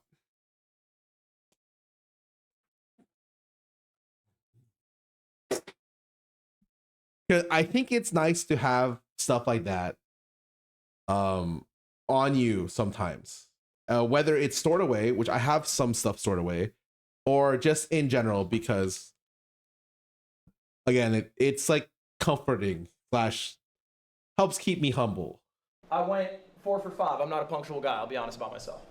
All right, I went 4 for 5, but I do believe there is some value in materializing your goals by writing them out, putting them in the universe, okay? And I want to see your goals. I'll reply to all of them. That's part of your homework today. But ultimately, motivation is fleeting. Discipline, okay? This phrase has been said everywhere. I've said it all the time. Motivation is fleeting. Discipline is what will find you success. I don't even know where the first time it came out from. If you want to know my greatest strengths, my greatest strength as a content creator is the ability to grind games. Not so much anymore, but before, when I was playing League of Legends, I was playing professionally 14 hours a day. It's how much I played / thought about the game. When I decided to go full-time streaming, I told myself I would do 12 hours. And that was easy, because comparatively, I'm doing less and getting more output. Then, after a year of that, I was like, okay, 12 is too much. I'm going to do 10. And I did that. You can look at my stream numbers. That's the best thing I was at, was the ability to be consistent. And for me, a great example is about determination versus, or motivation between discipline. When in 2019, I think I streamed every day of the year. I told myself that year, that regardless what happens, my lowest stream time should be 3 hours. When I stream, if I have less than a 3-hour stream, I consider that to be a failure. Yeah, I could be having my worst fucking day ever. I do not care. I will always give you 3 hours. And I've always lived my streaming life about that. 3 hours is what I'll give you, minimum. I've done less, but usually I do less because like there's like something really important I have to go to or whatever. But for the most part, that entire year, I had terrible days, but I always gave you, my shortest stream that year was 40 minutes. But for the most part, my average stream time was easily over 3 hours. And it was easy. It was fucking easy. Because that entire year, I'd already prepared for that because I streamed so much before. And it was easy to keep the discipline from the years of streaming to do a stream every day. You going live every day with something I look forward to in college? Oh, hell yeah. Is what will help you be a successful whatever you want to be in the future, and goals can help you be accountable. Yeah. Okay, make the goals achievable, but also something that you're shooting for. Next up, sorry, we're gonna talk about schedule. All right, this is important. When I first went full-time streaming, I did what probably a lot of you maybe do right now. I went live. When I woke up, I went to bed. When I was tired, I woke up whenever I woke up. And I sort of did that on repeat, but you probably have recognized, maybe some of you who have started full-time streaming from a regular job, schedule kind of helps. Schedule is super fucking important. When PewDiePie moved from East Coast to West Coast, he dropped a shit ton of viewership because he streamed every single day, but he streamed it 3 hours later. And those 3 hours crushed his viewership. Same fucking guy, still just as funny, lost so much because the schedule just shifted. Cutie was more consistent than early morning talk shows. He still kind of is. But that schedule difference lost him so many viewers he could never get back. I do not have a schedule right now because, strictly speaking, a lot of my streaming is for fun. But even when I did have a schedule, and most of the times I feel like I stream so long that I will give you guys enough to where like it doesn't matter I don't have a schedule. You can fucking watch me at random, like somewhat consistent hours. Nowadays, I probably don't do that enough. But ideally, I would say consistency with schedule is really great. It helps make sure you wake up at similar times, get similar sunlight, you eat correctly, you're working out correctly. You should think of streaming as your viewers a lot of times are watching you like a early morning TV show. What is going to be happening when you're there consistently? They know to tune in. I'm sure when people have really consistent schedules like Queso, like NL, people are watching like early morning cartoons. They're fucking there. What happens when they're not there? You look for something else to do. You look for someone else.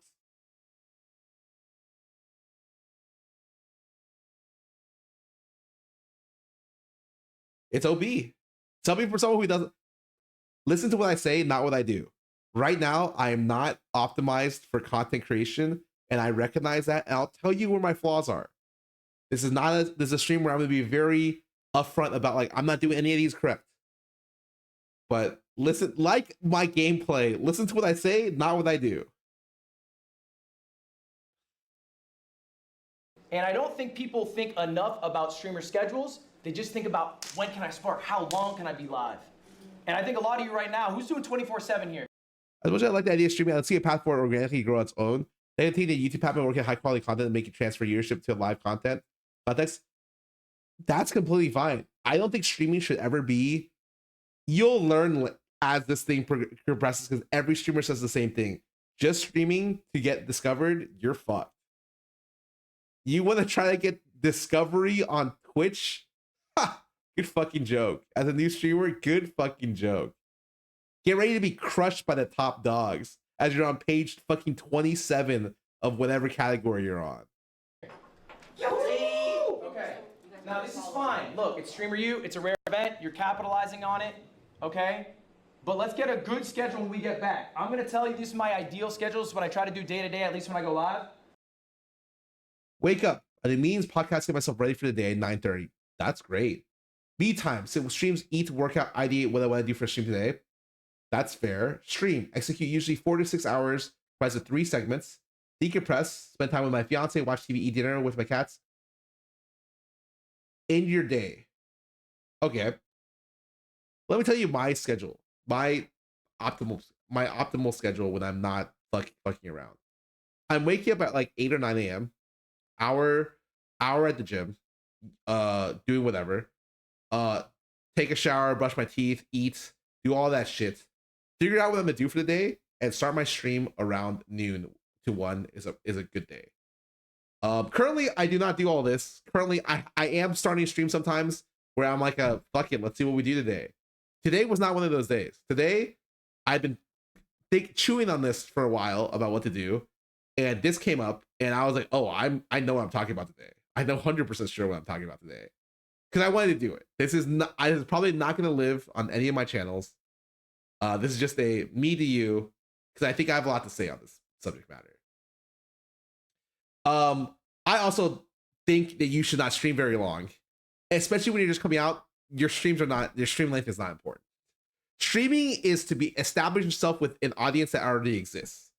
Most of the time, streaming is not there to grow your audience until you've already established it. You cannot establish an audience. You cannot be discovered as a small streamer. Everyone says this. I don't need to repeat it. Easy peasy. Similarly, I end around the same time. Around 9 to 10 is when I end my stream. And I decompress, usually eat my meals. And during this time, throughout at noon, I watch a lot of YouTube, usually Magic the Gathering content. In the evening, I watch streamers. A lot of the evening time, I watch new streamers or up-and-coming streamers, or see what people have done for the day on social media. Especially when I was really into VTubers, I would be watching new VTubers every day, every other day. So when I would do stuff like Scarra Timber, where at September we had 30 days of Scarra collabs, I already knew what VTubers I wanted to collab with. I collab with like 30 people was the goal, right? Usually it's like 26. Before I even started that, I already in my mind had minimum 10 people I wanted to collab, 10 to 15. And then the rest kind of built itself. Stream length is not important. It is important. Generally speaking, like, you'll have most of your viewership walking into your second hour of your stream, first or second. If you have a schedule, the time increases. So having a schedule means that you reach your peak viewership faster, which is kind of important, especially if you're not, like, let's say instead of, for me, I need 2 to 3 hours to reach my peak viewership. That sucks a lot of times. It's really bad for things like if I'm trying to do a cool collab, make a cool announcement, I have to wait longer. If I'm doing a sponsor, I have to start my stream earlier. A lot of times when you see me do sponsor streams, I'm starting at 11 a.m., 10 a.m. And you're like, wow, it's an early day for Scarra to stream today. Yeah, you have a fucking sponsor. I'm trying to build viewership before the sponsor so the numbers don't look bad. If I had a schedule, I could start sooner and get higher viewership earlier. I think you and Leonard are saying oh yeah, I'm just giving my thoughts on the matter. I wake up 9:30. The first thing I do, first 4 hours of my day, it's meetings. I do some podcasts. I eat right. I do like at least 5K steps. It's just starting my day off. Okay. Next up, 1 p.m. This is probably one of the most important parts of my day. It's me time. I'm looking at people's streams. I'm ideating what I'm going to do on stream that day. That's it. I got nothing else on the plate. It's eat, ideate. I watch Twitch. That's it. 4 p.m. usually about when I go live. I don't go live for more than 4 to 6 hours. And we're gonna talk about that in a little bit why that's I think a good amount of time for you guys to go live for. Yeah, no problem. But I'll do whatever segments I had come up with in my ideation process. I think the only thing I'm going to say about in this is at some point when he talks about success, I'm going to talk from the perspective of primarily a gaming streamer. And I'm going to be talking from the perspective of someone who also watches other people find success in different ways. Some of the advices or some of the things I'm going to talk about are not going to be useful, just straight up. But it's just like my thoughts on the matter. For instance, I used to watch a lot of VTubers, not so much anymore, but like they're kind of the top dogs in streaming, and a lot of what they do is fucking good.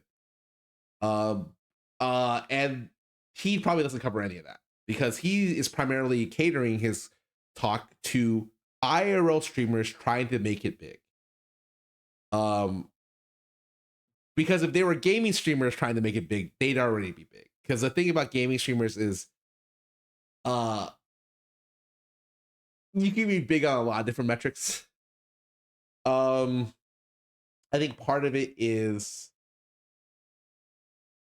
being good gives you some level of viewership. What does Albert say? Being good, being sexy, and being funny. You have to have 2 of the 3.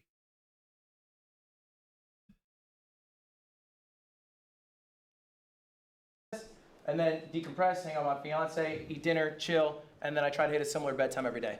This is gonna be another homework assignment for y'all. This one, you guys don't need to show to me. Don't tell me which 2 I have. But I want you to create an ideal schedule for yourselves for when you guys get back from Streamer U. What is the life you want to lead? Okay, write it down for yourself. You can make your life really easy if you just follow the script that you give yourself. Another important thing, take days off.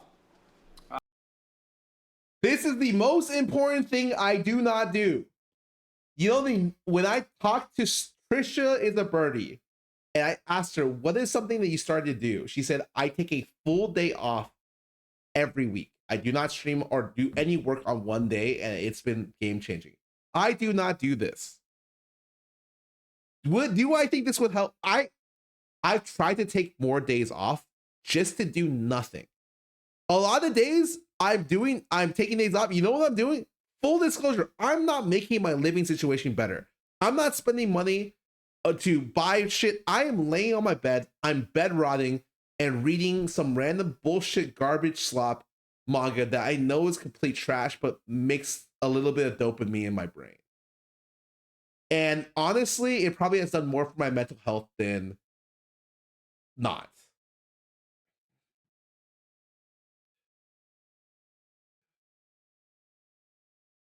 Did the ARPG streamer Raxus stream every day for 10 years? Crazy. That's what a day off is? Yeah, but I always feel guilty about it. Because on my days off, I feel like I should be doing, like, I should be more, like there's a formula, but it's not. You know, a lot of times I take that one day off and I don't take days off for the next 3 weeks or 2 weeks. Because for me, I'm like, had my one slice of life. Don't do what I do. Do what I say, not what I fucking do.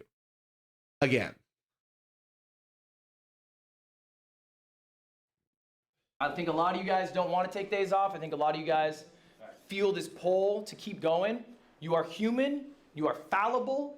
Give yourself the best opportunity to succeed in 5 years. People underestimate what they can do in 5 years. They overestimate what they can do in 1 year, okay? True. So if you give yourself a little rest, you'll be a lot more successful in the long term. Are you trying to be a streamer for a year and burn out and then be like, oh, I can't deal with content creation? Or are you trying to do it, I'm on year 8, okay? Yeah. And you never seen a tweet out of me going, I'm on year 15. I have twice 15. It's actually 16 because I streamed on Xfire. I have twice the amount of time as Lud as a streamer. He has been far more successful in the amount of time, but in a non-comparison type of way, I found my own kind of success streaming and being a content creator. I don't hate it. I think I'm pretty happy where I ended up.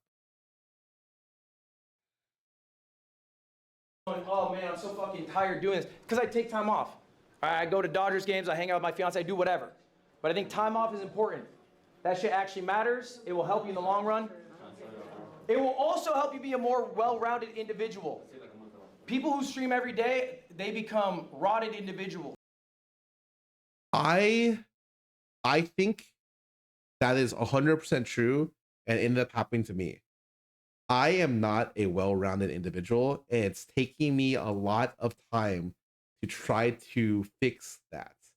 Do not be consumed by your work or be consumed by creating content. If you're trying to be a content creator, you will become less human and less of yourself. Right now, I still struggle with, I would say, like, basic things. And I'm essentially learning how to be happy from basic things a lot, as opposed to having developed that throughout the years and had like the coming of age into whatever. I started as a stunted individual. I played League of Legends. Back then, League of Legends was not cool. If you played League of Legends and you were a professional player, I guarantee you had something wrong with you. It's not like the modern day pro players, which are passing. They're like, gaming became popular, and to admit that you played gaming when Valorant was out, admitting you played gaming or watching anime when League was big, you were a fucking loser. You did not tell people you watched anime. You did not tell people you played games, because if you did, you're a fucking loser. The League pros from that era, all of them were socially stunted. Most of them, because they're fucking losers.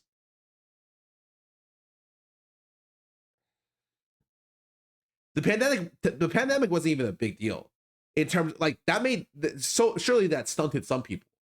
But before the pandemic even became a thing, look at our earliest pros. You cannot tell me any of them were normal or well adjusted. Maybe, like, I was considered to be one of the better well adjusted pros because I spoke well. But by God, did I have not much experience at a lot of different things, you know?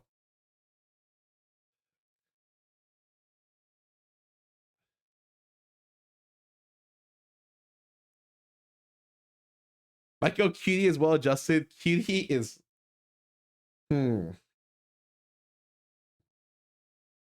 Example number 2. Hotshot and Reggie were extremely normal. This guy's baiting, bro. This guy's actually baiting. This guy is actually baiting. Crumbs, maybe one of the more normal people, I would say. I wish he didn't fuck as many bitches as much as he wanted to play well on the Rift, but it is what it is in hindsight.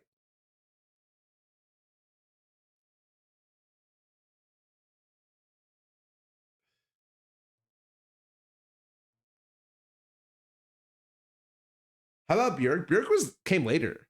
Björk was like season 3. We're talking like the very beginning of. We're talking like Team Marn, Rock Solid, TSM season 1. A lot of those people were not well adjusted.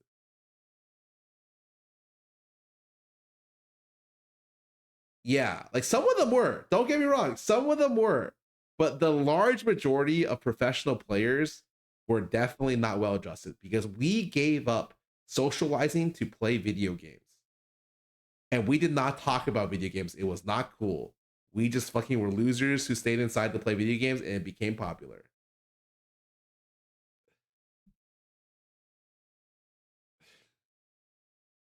Cats went crazy. Yeah,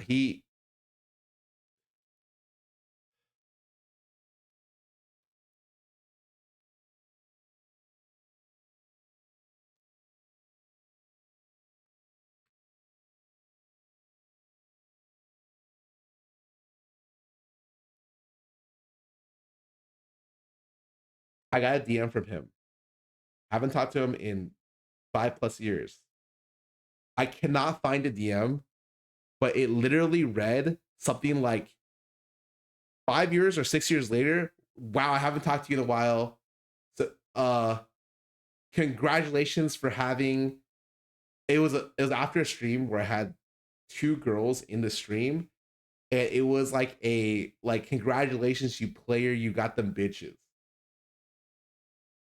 Again, have not talked to him 5+ years. So like, let me let me just tell you, people were not well adjusted. Okay, coming from me, I am not well adjusted. Just yeah.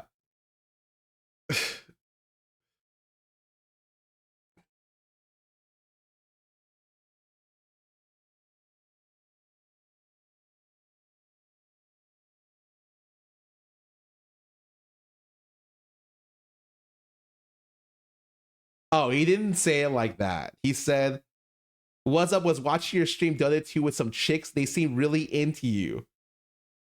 Anyways, just reaching out to make some friends, my man." Oh, that guy, not nearly as bad as I thought. You know what? It's actually a lot more tame. It was, I remembered it as being worse, but it was not. That is my bad. Whatever, I did not respond because that was the okay. Well, I probably in my head thought it was worse because apparently I remembered what happened when he went during a tournament with some people and he was not okay. And I associated that, but I almost slandered him. I apologize for that. No, he had a crazy event happen, okay? And I cannot say what it was, actually. But I definitely think that that message is normal. I'm not gonna say that. But I think that TLDR, a lot of the early league people were not well adjusted, including myself. All right, I think experiencing life makes you a better streamer, makes you a more well-rounded person. I think current professional pros are way more well adjusted, and people who have been pros for a long time, people like Huhi, people like all of them, ended up being way more well adjusted near the end. Avon, thanks to the raid. Oh my god, welcome to the stream. Avon could not cut it back then. Like, she loved League back then, but like, she was not a big enough loser to have made it back then. Anyways, welcome to the stream, ladies and gentlemen. We're talking about this. Ludwig talked about being a successful streamer. And I opened my stream today and was like, I want to talk about this because I have a lot to say. A lot of it's similar to what he has to say, but I've been around a long time as another successful streamer / content creator. I figured it was worth talking about. So today, sit back, pop a fucking cold one. We're here to talk about success as a streamer. Yvonne just rated us during a good time. I was talking about how during my time, before video gaming was more acceptable, back in my day, no one admitted they played video games or watched anime because you were a loser. And the people who came from my generation were not socially well adjusted. It's very different than esport pros now. A lot of people are like, people play games. People are admit to play games. It's completely normal. People play games back then too, but like, you didn't admit it. And so it is, the people are way more well adjusted.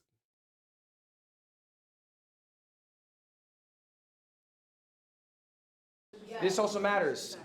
Do we have a question on that?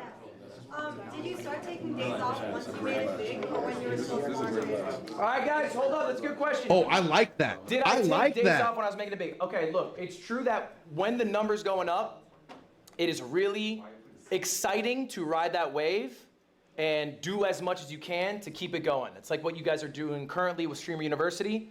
I gotta go live every day. Okay, that's fine. I think it's okay for short periods of time to do that, but make it a short period of time. Recognize, hey, I'm catching this wave. I'm gonna take some time for myself. A lot of times, I think about people.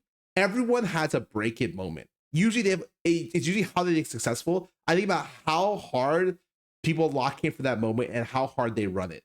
The person that ran it the longest that I ever know, that I always be proud of, will be Pokey. Pokey ran that shit like a fucking military sergeant for a year plus. Most of the times when you have that, like, I made it break, usually you do it for like a couple weeks, a couple months.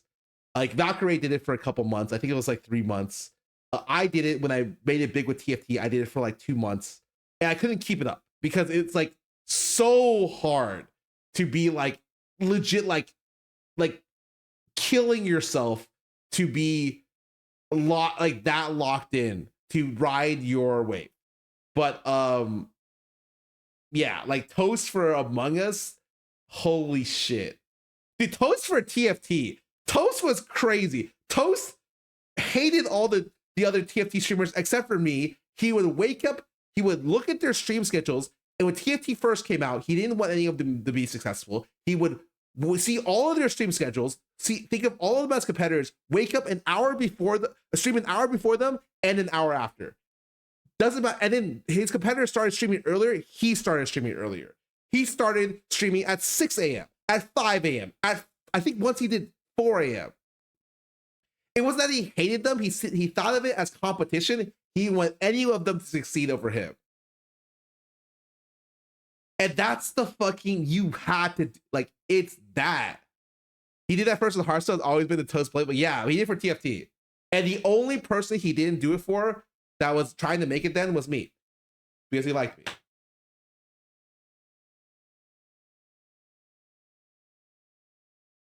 I talked to some people are crazy and have that dog in them, dude.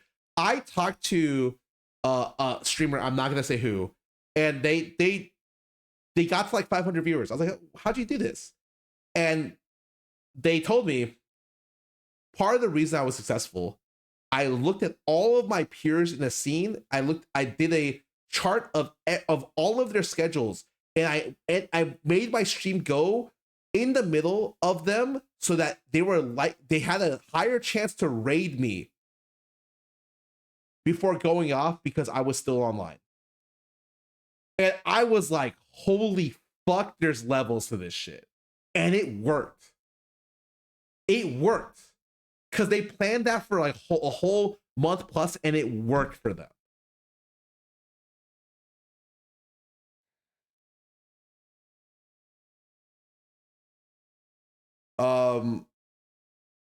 Okay, real quick, I have to go pee. I'll be right back. I'll play some ads. I'll be right back.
With Infusion's class of pausing and yapping, I see.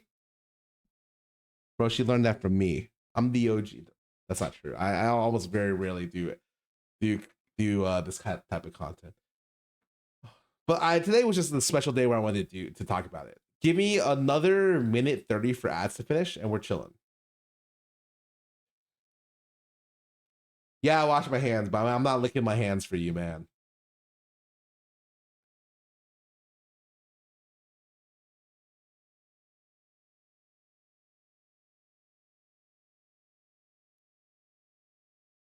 Add this emote. What is this emote? What we got over here?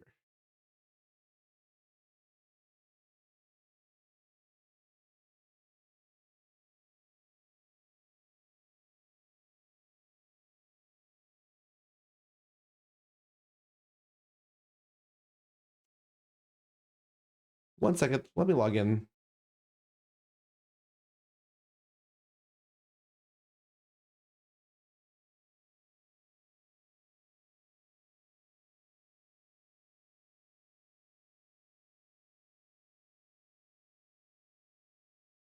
I can't see it yet. It's fine. I'll see it eventually. It's Skyny. Welcome back for 11 months. Thanks for subbing.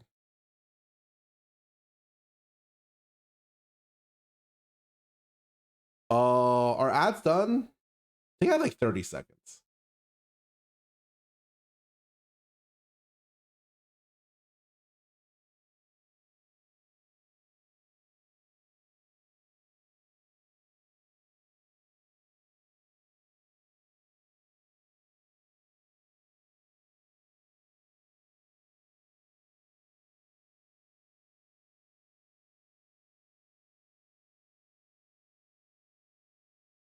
I've been okay. Had Toast catch many different waves because Toast is an extremely good content creator. He is literally like, there's some people who just have it. And I'll talk about this a little bit more later because I'm assuming that he'll cover some of this. Actually, I don't think he ever talks about this in particular. You can skip steps for being a content creator if you're an elite creator. If you're someone like Michael Reeves, you can skip steps. You would be more effective with the steps. But like, if you're like a top 50 like YouTube creator of all time, like you could skip a lot of steps. If some of the content you're making is unreplaceable, or irreplaceable, you don't need to do the checklist that every other streamer does or every other content creator does. You unfortunately, you got that shit on lock. You do whatever the fuck you want sometimes.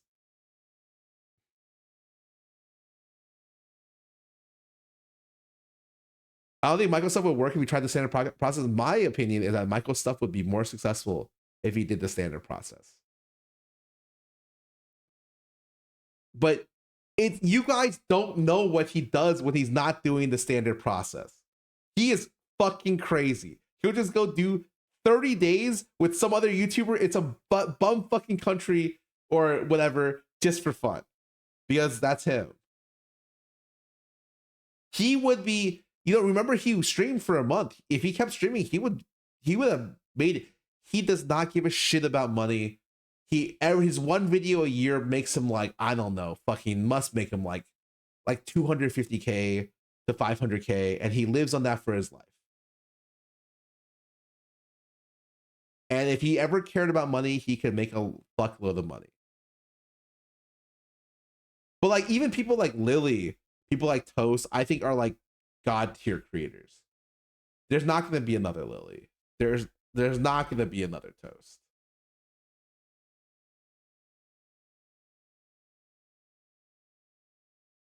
I don't think there's ever going to be another Ludwig. There's never going to be another NL, you know?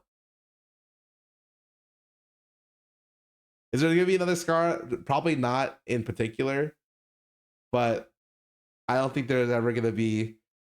I think there could be another person who does what I do, at least from a streaming level. There will never be another Cutie Pie. Cutie Pie for me, bar for bar, is one of the funniest streamers people I've ever known in my life. A lot of times I look at streamers and I'm like, they're not that funny. Because you know a guy who's funny, but who's not making content. Everyone has that like funny friend or funny relative. They're like, oh, this guy's fucking funny. When I watch NL or Cutie Pie stream, and I'm just like, no one's this funny. No one's this good at what they do. You know? Oh God.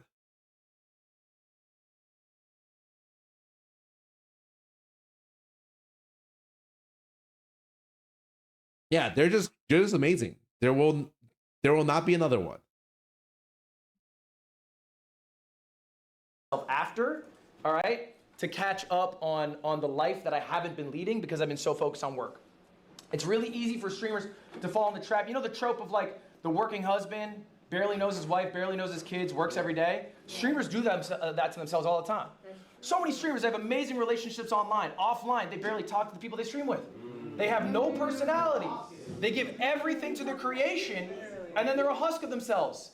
In 10 years, you will not be hearing about them. I promise you that. All right. Who's your GOAT? There's another homework assignment. I need you guys to be writing down who your streaming GOATs are. Now, Oh, my streaming goats. Yo, let me think. I think I have PewDiePie at the top.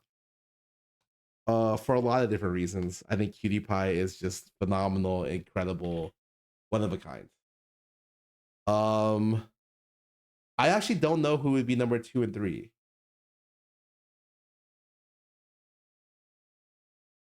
I think NL is practically ridiculous. But in terms of me watching, I think he is like so far ahead of everyone else that I watch. He is crazy.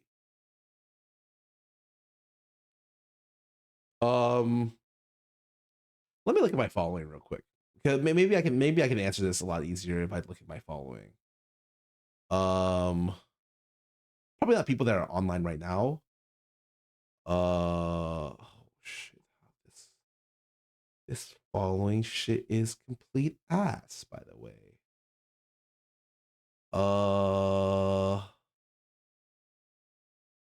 Where I think no one's doing it like him.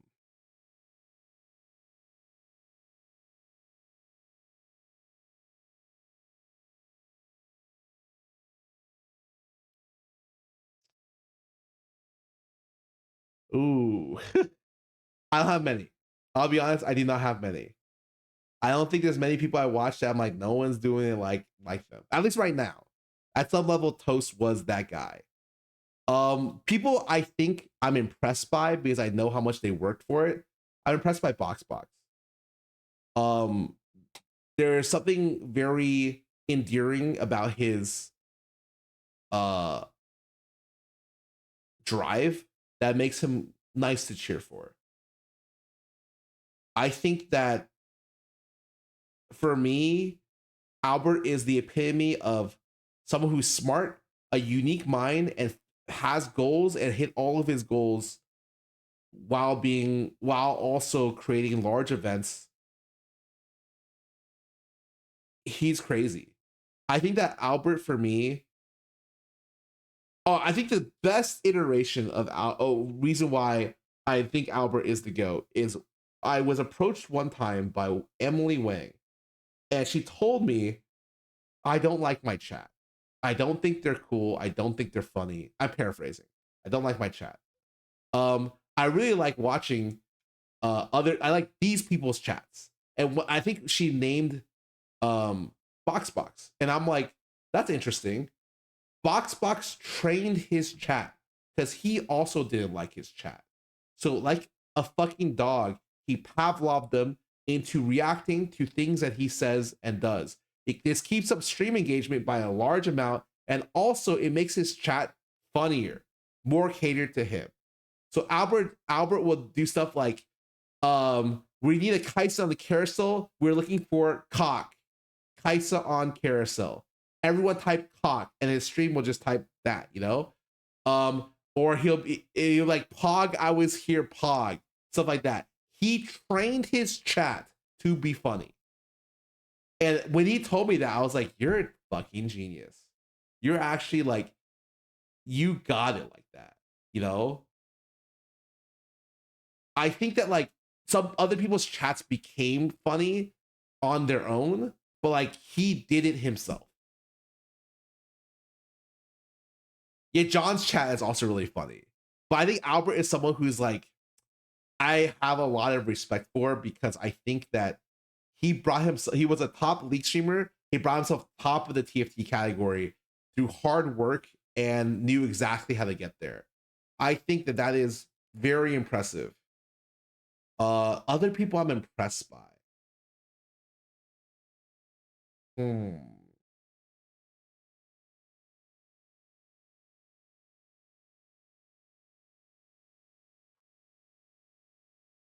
that I watch a lot. Who do I watch a lot? Actually, I watch so much YouTube now that it's like hard for me to say I don't watch enough streams right now, honestly. NL is a cheat answer. I think NL is always gonna be good. That guy is actually like ridiculous one of a kind streamer. Who else?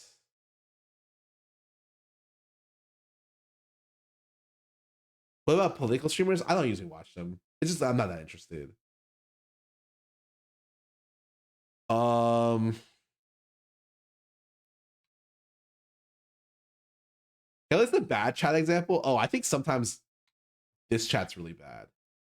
They don't even mean to be, but like, when I don't have a lot of chat interaction in the first place, because like that just is it is what it is. I didn't create that chat culture, and in situations where it's like, something happens on the screen, and my chat is talking about something completely different. That is like someone's talking about their Uma run, and it has no relevance to anything.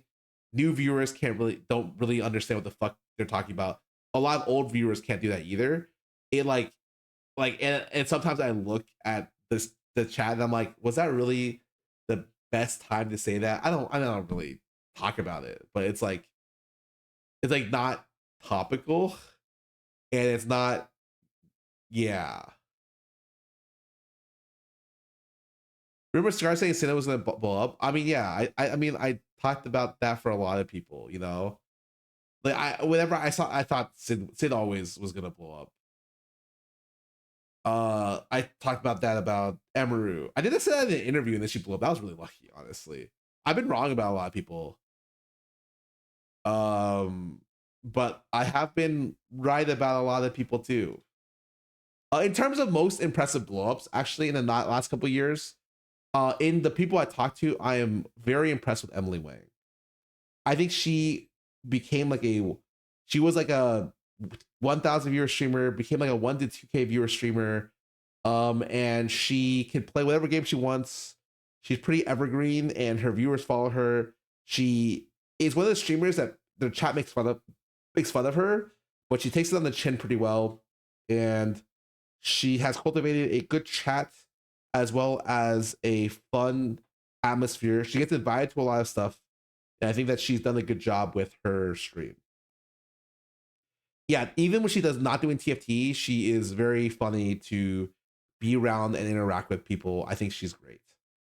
I think I don't think there will never be another. I think there'll never be another whatchamacallit, Graham. One of a kind. Never be another one. They were lucky to get her.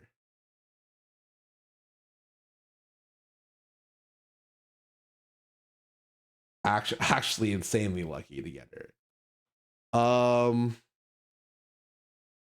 What else? Something that people have been doing recently that I've been impressed by. Yvonne switching her content to Pokemon has been very impressive to watch on an objective level. The fact that she is like just doing daily uploads on Pokevani, and shifting her content, and it's doing incredibly well, has been really insane. She did all of this stuff. She did a great job. She's addicted, but she did all the steps to make her blow up. I think that that's very, very impressive. All right, anyways, let's keep going. For this specifically, all right, it is important for you to study what you are passionate about, okay? Yes. You cannot be a streamer if you do not watch streams. It just doesn't work. You don't actually care about the medium. Maybe you just like the idea of being big and successful. Maybe you like the idea of being rich. You'll just never be successful if those are your reasons. You have to truly love streaming to be a big streamer. Counterpoint, I know big streamers who do not watch streams. I think this is exceptional. I think this is true for people who want to be a big streamer in a trend hoppy way. I do think you should watch the medium you're doing, because it is helpful to see what other people are doing. It's 100% worth it to study. But I know a lot of people who became successful who do not watch streams at all. Jody does not watch streams, just straight up. And she blew up. And even though she's not at her peak right now, I know a lot of other people like her. All right. So what does it mean when Good I advice say for who to people in go? this class. I need you to find streamers in the niche you are in. Okay? If you are doing sports, don't put down, you know, Jeffree Star as your GOAT or whatever. Try to make it somebody who's in the same sphere as you. All right?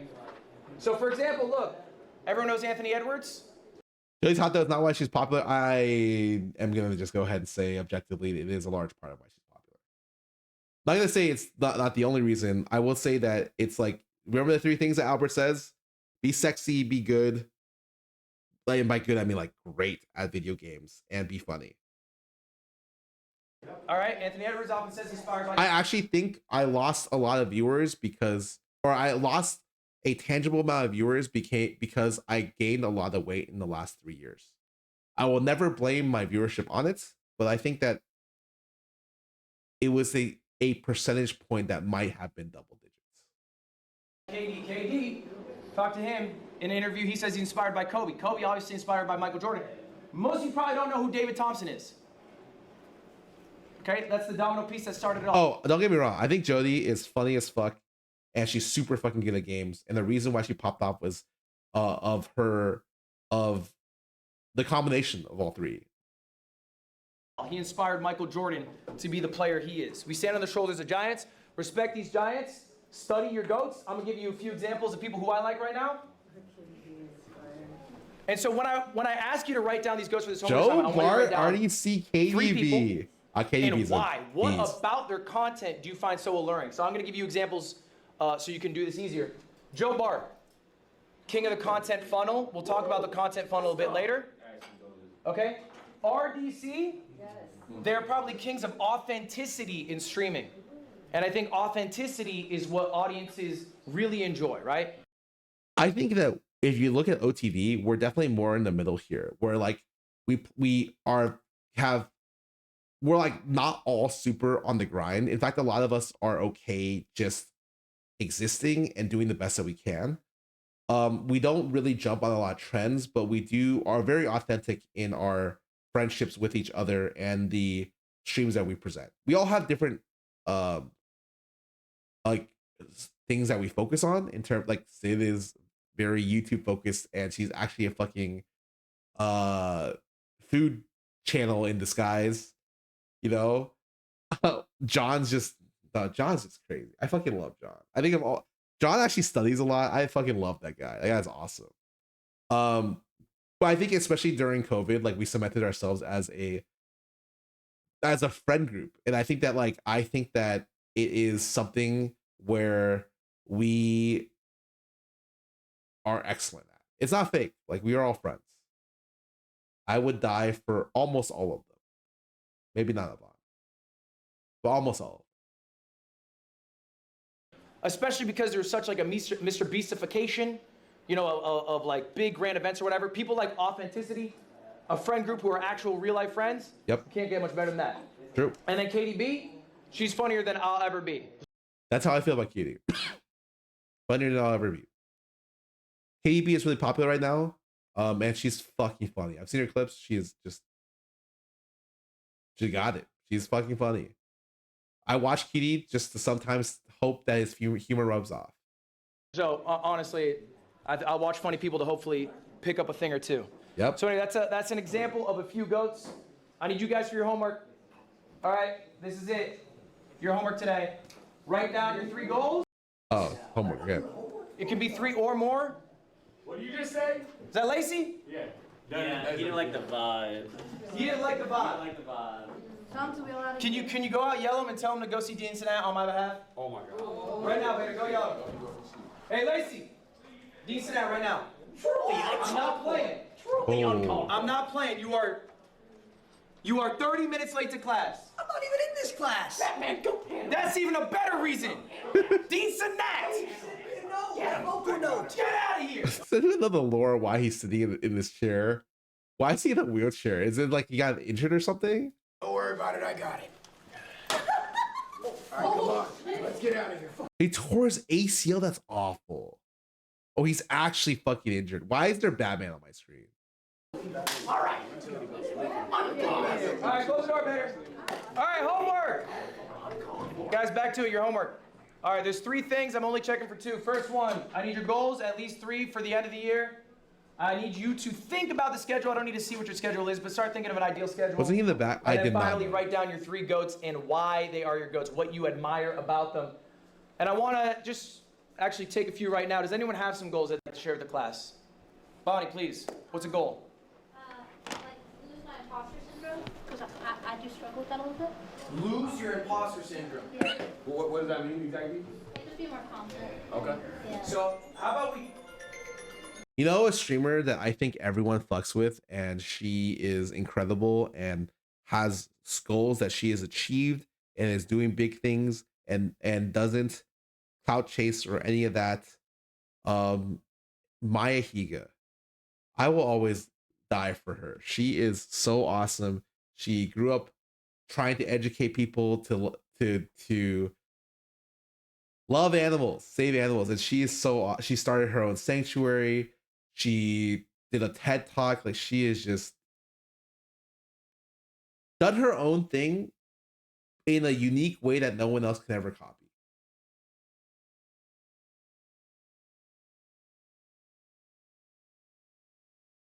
And while she does interact with a lot of, like, you know, streamers for sure, it's never like a way where you can, it's like a clout thing. Like, she does invite clouted streamers to teach them about the stuff, but most of the times her interactions are very, like, genuine. And it's very obvious that they're very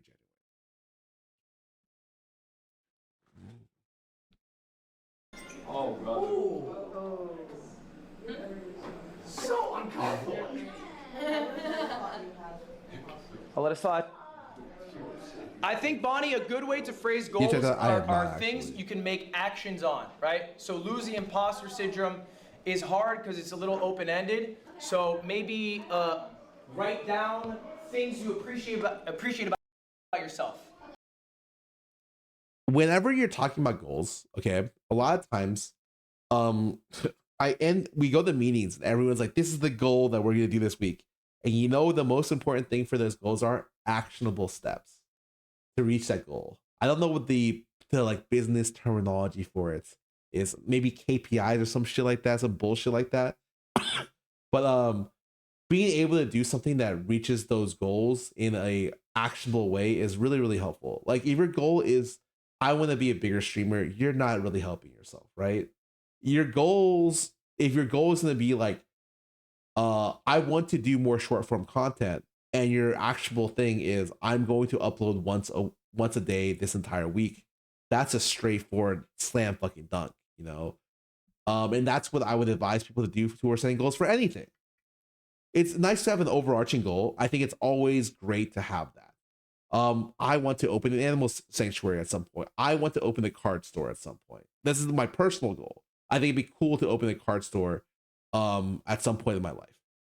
I want to get a house. I want to retire my mom. I mean, she's pretty much retired, but I'd like to retire my mom. And that is like, I can make steps for that, you know.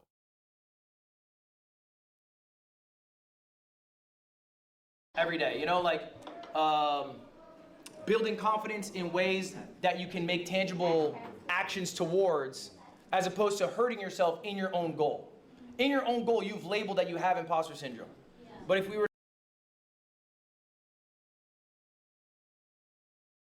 Hold up a sec. Peter sent me something.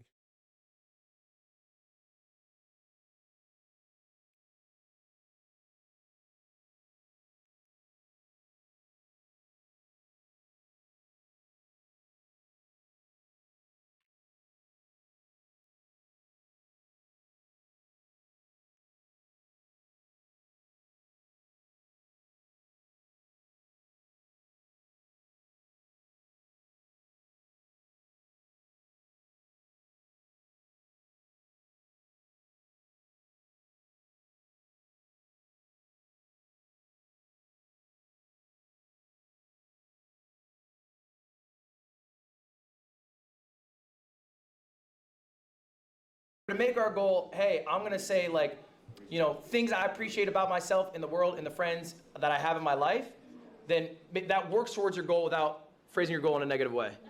Any other goals? I'm gonna go around, just get a bounce around, come back. What you got? Oh, to lose weight. To lose weight? Why do you want to lose weight? Because I'm fat.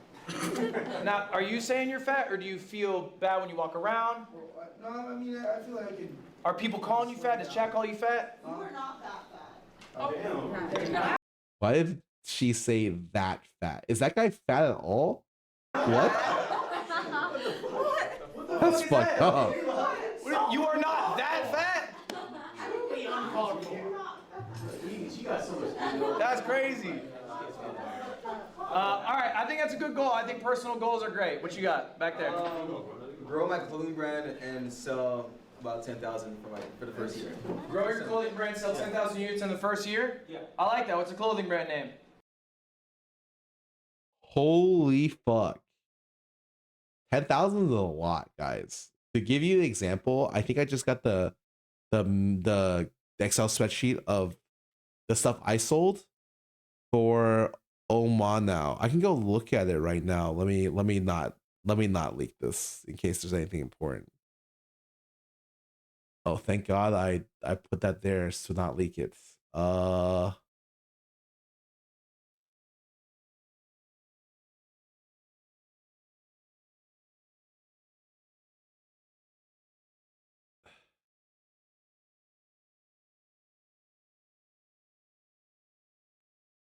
I sold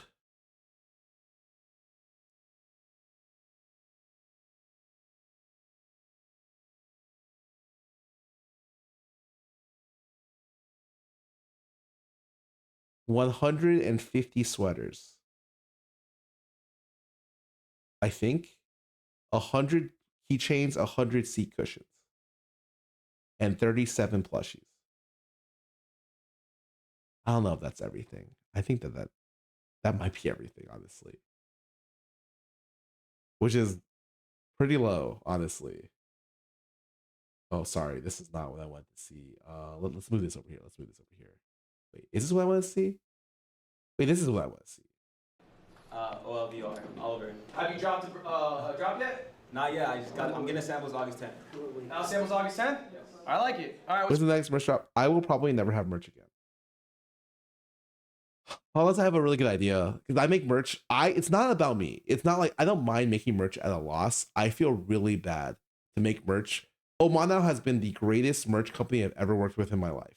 They are exceptionally good, super stupid professional, really fucking insane. I feel bad that I was not able to make any money for them. They are choosing me over people like over HoloLive to take segments, and it is like I am making them like less than $10,000 total, and they would work with anyone else and make 10x, 50x. So I will never. That's why I'm never gonna make merch again. At least not with them. Like I'm not confident I could ever do it. I've tried twice, 3 times, and all 3 times, not your guys' fault, but it is it's not doing it. What's your goal? Make more art, learn how to spend time off, and more technology free time. And AJ, you lost so much weight. Don't call yourself fat. AJ, I like that. AJ called you AJ. Why are you calling it make more? I think it's important with goals. Let's get a little more specific. Make more art is open-ended. It can be one of those goals that you're like, I can do it event. You can push that off. So I don't know what specific art do you make?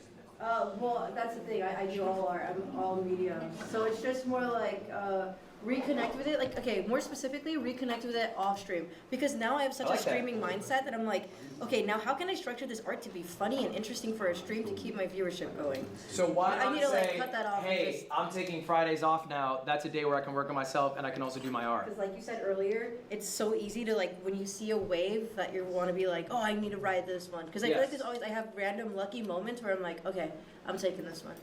Yeah, but I think it's all right. I think the day off won't kill you. But or even if it's a morning or whatever it is, I mean, you can fit it in. How about an example of some goats?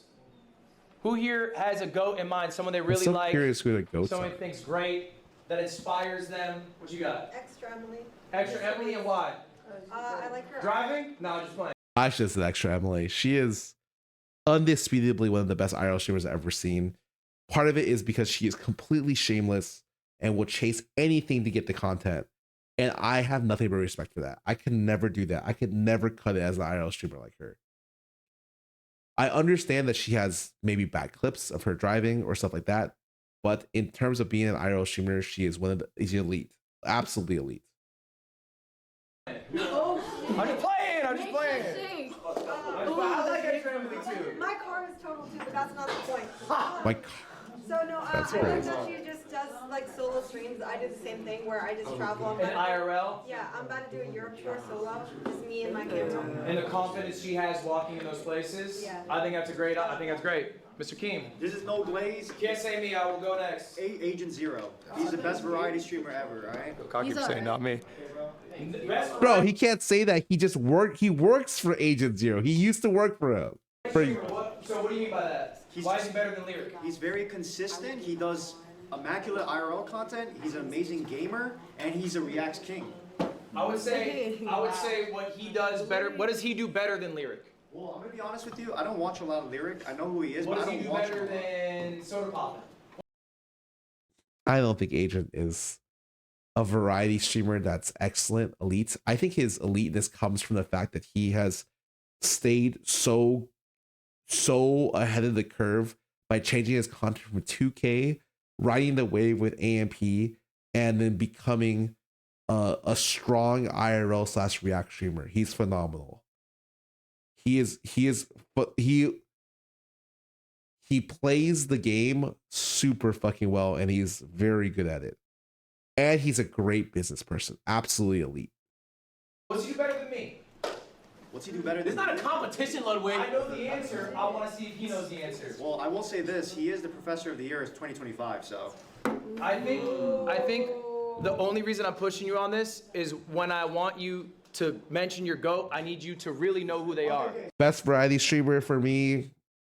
NL could play anything and I will watch it. Fucking paint dry. He plays the shittiest fucking indie game. He sometimes, I think, has a competition to really pick the worst fucking games of all time. And the worst part is when he picks the terrible, most fucking bad games, and he's bad at it. And he's fucking terrible at it. He picks some dog shit slop indie game, and he's bad at it. It's like he's rage baiting me. Absolutely. He picks bad games on, or NL plays bad games on purpose. I know, and he's bad to watch, but he's so good at it. Cutie is underrated as a variety streamer. I think Cutie is just the funniest motherfucker ever. Queso does that perfect. I think Queso is like a also elite creator. A lot of people were like, "Oh, it's so easy to do what he does." And I'm like, it's not fucking easy to do what he does, man. He is definitely one of those one of a kind things. He's probably one of the he blew up purely gaming. Incredible, and he made it on TikTok. He like fucking blew up on TikTok, and he's a pure fucking gamer. And that's very rare to blow up and make it as a pure gamer without being incredibly good at the game you play. I think that like he is not like a 0.1%er at the games he plays. He's good at some games for sure. Like absolutely he has hit high ranks in certain games, but he is like a just demon for making it the way he did. Isn't every big streamer big for a good reason then? All the big streamers made it in some way, shape, or form. Absolutely. Absolutely. They have to, because like the only way to get big is you have to have some things that make you good. I will say though, and this is something that a lot is probably going to talk on. There are a lot of legacy streamers that are maybe not as funny as certain streamers that you watch, and they're huge. A lot of streamers are like really, really big streamers, and you're looking at them and you're like, I don't think this person is as entertaining or as funny or as good as some of the other streamers. But they have been around for a long time. I am definitely a victim of that. A large part. So a lot for me. If you look at my subscribers and you look at the people who are watching me, most of the people I have the guaranteed. If you watch my stream, I have the longest subs on my channel. Period. But when you think about that, you realize I'm not getting any new subs. And so it's very worrisome. I have Stretch just resub today, 144 months. I have 150 month subs, 160 month subs, 120 month subs. The average sub in my channel might be 80 plus months.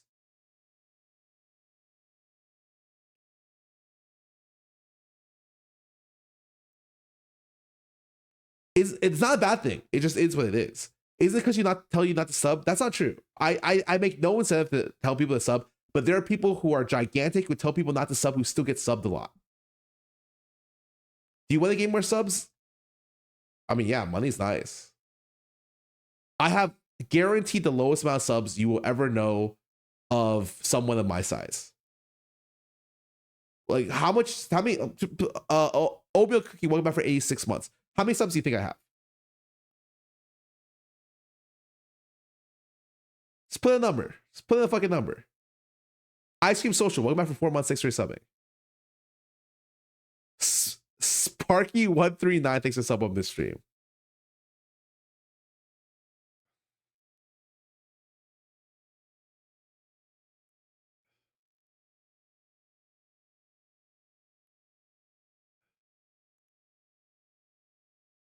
I currently have 1,800 viewers. And that's not fair. Like I got 2 raids.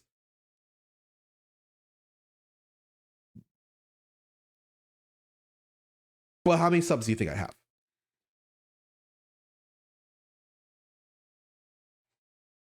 Dana has many 120 month subs. Yeah, he's one of the oldest. He has 2 top 10 subs. But I also have a lot. I have 529 subs. As of just now, I just got my 529th one. That's pretty bad. Like, obviously, I don't promote subs. I never ask people to do it. But the average sub rate for a person is a lot higher. I also do not do many sponsors. I make almost all of my income strictly from ad revenue. And that's not good because ad revenue recently has been pretty bad. So like I make not much every year for my size. Stardew, welcome back for 6 months, 6 for subbing. But ethical, I mean, it's not about being ethical. Like who cares if I take 1 or 2 or 3 more sponsors? I don't like to do it. Prozac CC, welcome back for 2 months, 6 for subbing. Ludwig actually mentions this and you can make more money from sponsors instead. Yeah, no shit, I know that. But he talks about it later, right? Hold up a sec. Yeah, most of the streamers you'll see around my size will have way more subs. Part of that is because like, well, actually, I'm not even gonna say that. It is what it is. Jonah T15, welcome back for 2 months. XX Bow, thanks for the sub. Ardua Attack, welcome back for 8 months. I should talk about this more. I just get subs this way. You say the OTV, you make so much money, you can choose not to. Sure, but I think a lot of people say that. I think that it's not a ethics thing. Like, it's not like I'm morally superior because I have less subs than other people. A lot of times subs are a direct relationship to how much success your channel is doing.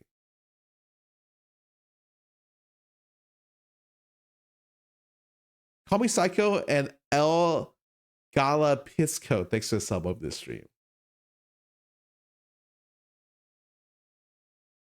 If you feel like you ask for subs to get more, I mean, it's fair. That's 100% you're right.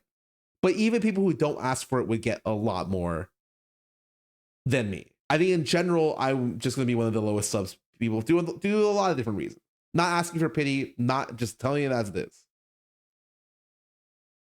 Do you mean raw or gifted subs? This includes all subs.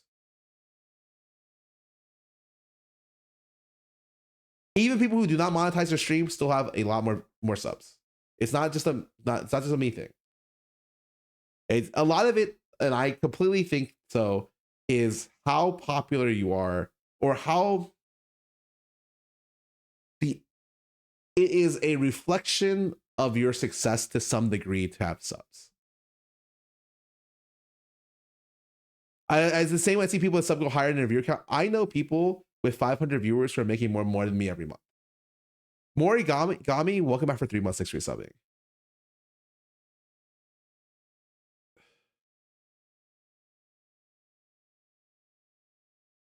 If you're at 10 subs, I think you have a lot of subs in the old days. I think that the most subs I ever had was, I think there was a month I hit 3,000. Back when I had 10,000 viewers for TFT. I don't know if I ever hit 5K. 5K, maybe. Not that seems a little high.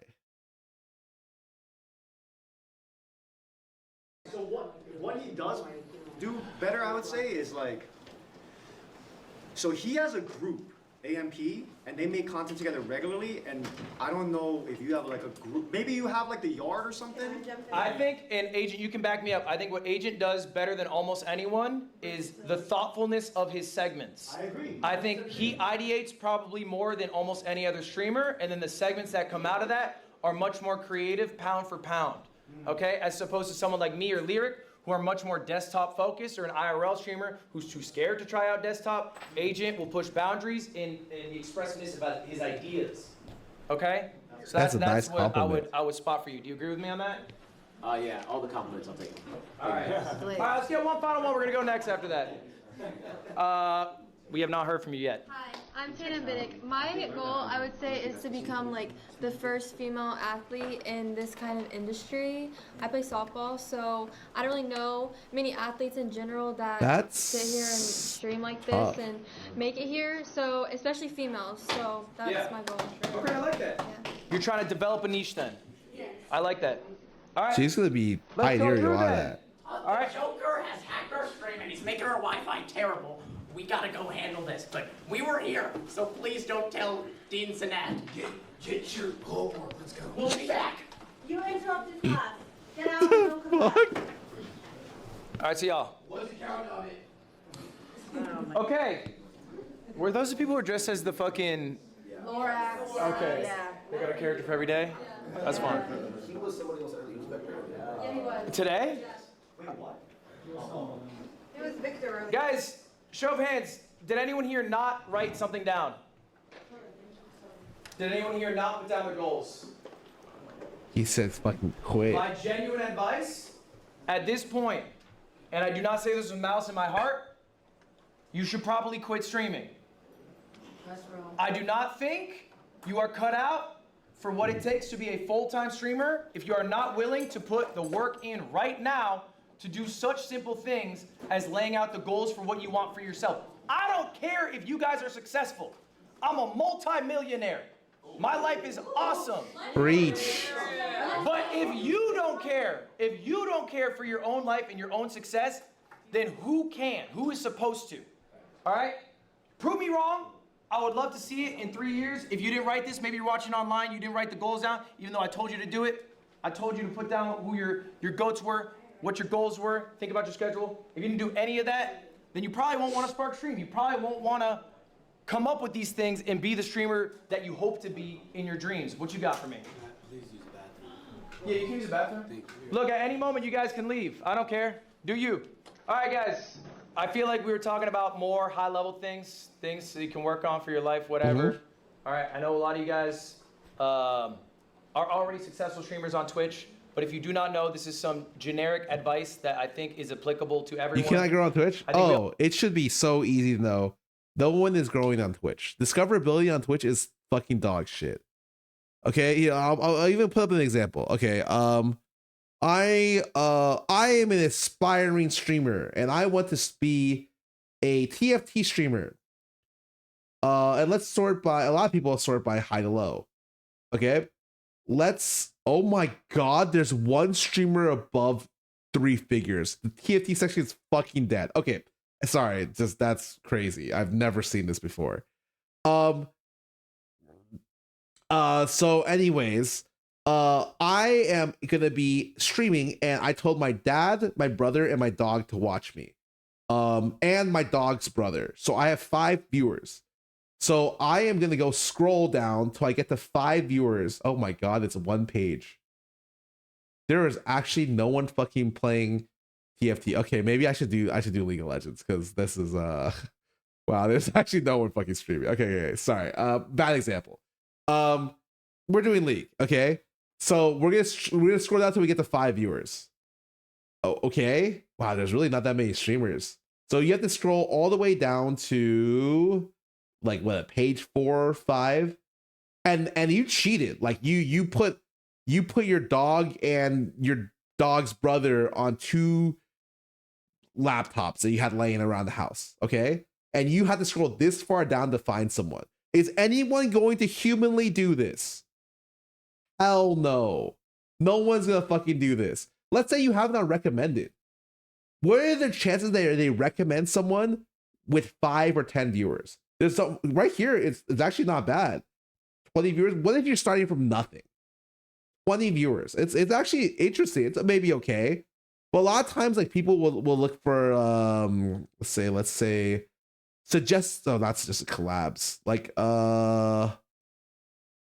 How do I do this?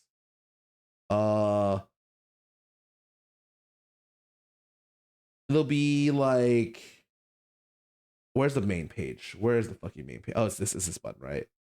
Like, you'll look at this and channels will think you like. Are you ever gonna, do you think anyone will ever show up here? No, but there is a channel where it's like VTubers mobile. There's like a channel for small streamers, new streamers. Look how far down I'm scrolling for this. I'm pretty sure there's one. Streaming together, mobile games, music. And also, if you're in any of these categories, you're fucked, right? I had to scroll like 3 pages worth to get the music. If you're a music streamer, you're trying to appeal to me, too fucking bad. You're a woman? You're a legendary woman? Fucking too bad. Sorry, man.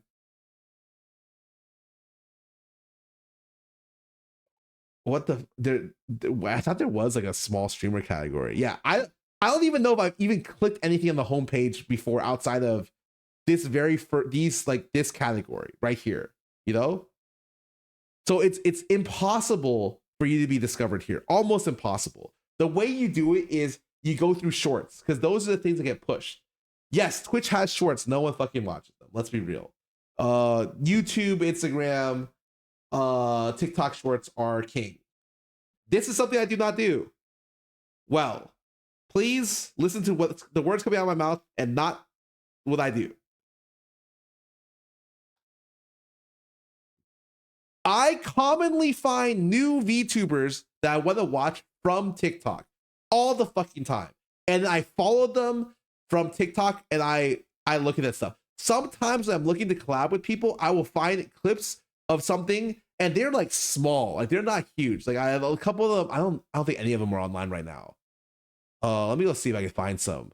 But like there was like a couple people I found that I was like, oh, like they had like one funny clip. Like that's cool. Like yeah, I mean right now, this person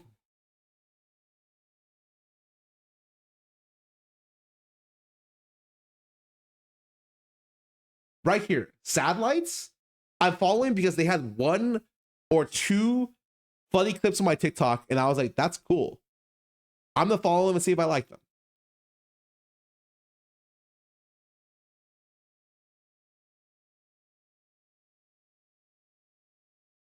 But I ain't ever done that for a Twitch stream that didn't already have bodies in there. When I find Twitch streamers, I don't go down the VTuber category and look at the 5 viewer streamers. I usually look at like the several hundred or like at least 100 just because I'm like, okay, what they have people watching, what's the sauce, you know?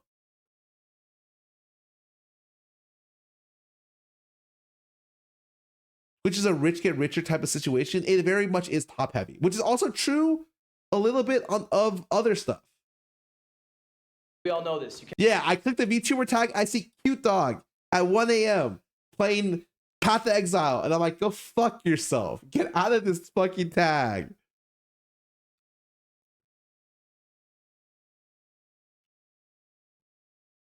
viewers on legacy platforms are already settled. That is not true. I guarantee you, like, they have audiences, but you will always be able to take them away.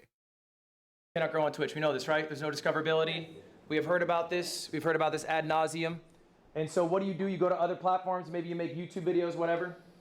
I try to prove this. I made a video asking whether Twitch was luck or skill. I went live on a secret channel, and I waited to see how long it would take for me to get viewership. Okay, usually when I go live, I get 10 to 20,000 viewers. I was live for 4 hours. I didn't get a single viewer. I didn't even get a bot. I was fucked up. If you were to go live on Kai Sinat's channel and Kai were to go live on your channel, you would have more viewers on his channel than he would on yours. That's just how. Yep, that's how it is right now with streaming. You go stream, you have no content made. Fucking don't even bother streaming, man. How the platform with Twitch works, it is dog shit in that sense, yeah? You stream a lot on YouTube. What do you think of like YouTube Live's discoverability? I think we're having a whole class on YouTube, I think tomorrow. YouTube Live's discoverability is worse than... I've been told YouTube Live is also a rich get richer scheme. It is very hard to be recommended at starting out. Even if it's possible, it is very much a rich get richer. And it could be because YouTube gets a lot more money from people watching videos than from live streams. So they do not push live streams. They do occasionally, but not nearly to the extent that somebody like TikTok does, where you get the live stream, you're like, why do they keep fucking pushing me live streams? And then you accidentally click, and then you're in the live stream hell, and then you have to close out. Like a platform like TikTok's a lot better at pushing live streams than YouTube. I get the most random channels pushed to me on TikTok, and I'm like, I don't fucking want to be here. Why are they showing me a Chinese channel of like, this one lady, where people are trying to cut stuff with donations, and they're cutting with no scissors, and I'm like, what is going on? YouTube doesn't really do it because it doesn't pay them the big bucks, and they're scared to fuck with the moneymaker, which is VODs. All right. Yeah, they're selling rocks. That's weird. Question for y'all. How many hours should you stream a day? I actually think if you have an established audience, it does not fucking matter. You could stream like 6+ hours. If you're a game streamer, a lot of people really love that. I think if you're an IRL streamer or you're just starting out, you're trying to make it, you should not be streaming more than 2 hours. 2 to 3 hours. Then you cap yourself. Go. 8 to 12. All right, love it. What you got? Wait, a day? How many hours? Motherfucker, did she just say 8 to 12? Stream a day. Personally, or are you saying? How many hours should you stream? I think 2 to 4. Okay. Who else? I think like 4 to 6. Okay. Anyone else got an answer? We kind of got a full range there. Tips for stream endurance: my ass gets flat from sitting for 2 hours. Get a better chair. My opinion is that, okay, this is gonna sound really weird. I used to sit. I have a Herman Miller right now. Before I was able to get a Herman Miller, I got a seat cushion, a purple mattress seat cushion that the dogs in my life really loved. And I sat on that for 7 hours a day every day. And it was great. I would agree with 4 as well. Yeah, 4 to 6. 4 to 6? All 4 is way too. I like that. I think you guys are in the money spot. 8 to 12 is way too... Oh, I guess these are the guys people who've all made it. I'm talking about people who just started. Yeah, I think that like if you're a normal stream, usually you hit your peak viewership about 1 to 2 hours in. If you have a schedule, it might be a little bit longer. So streaming 2 hours is not good if you want to just, you can't even reach your viewership in that situation. I think 4 to 6 is pretty good. 3 to 6. Long. You are wasting your time. And this is about efficiency of time, okay? You can stream 12 hours, you'll make more money, you'll get more subs, you'll get more followers, whatever. But the efficiency of your time just isn't there. Because Twitch is not going to help you grow as a creator. You are basically cashing in on the audience you currently have. Yes. This is a 6-hour stream of mine. All right, this is from June 11th. This is one of my best streams ever. I'm going to ask you guys right now. This is a little bit of a trick question. Why is this one of my best streams ever? You can take a look at, I have all the metrics out for you. This is my YouTube analytics, this is my Twitch analytics. I'm going to ask you guys right Why is 6 subscribers Right is now, fucking funny? There's a little bit of trick question. Why is this one of my best streams ever? Oh, I saw this on You take a look, Twitter. I have all the metrics out. It's because he made a lot of My content YouTube off this, right? Analytics is my Twitch analytics. Because of the watch time? Because of the watch time? Okay, what you got? I think you're just very consistent. Consistency, all right.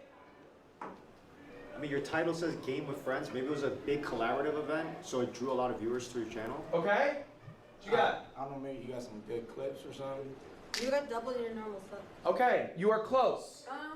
What you got? You made, wait, you upped your average viewers? Yeah, by 100. It's marginal. All right.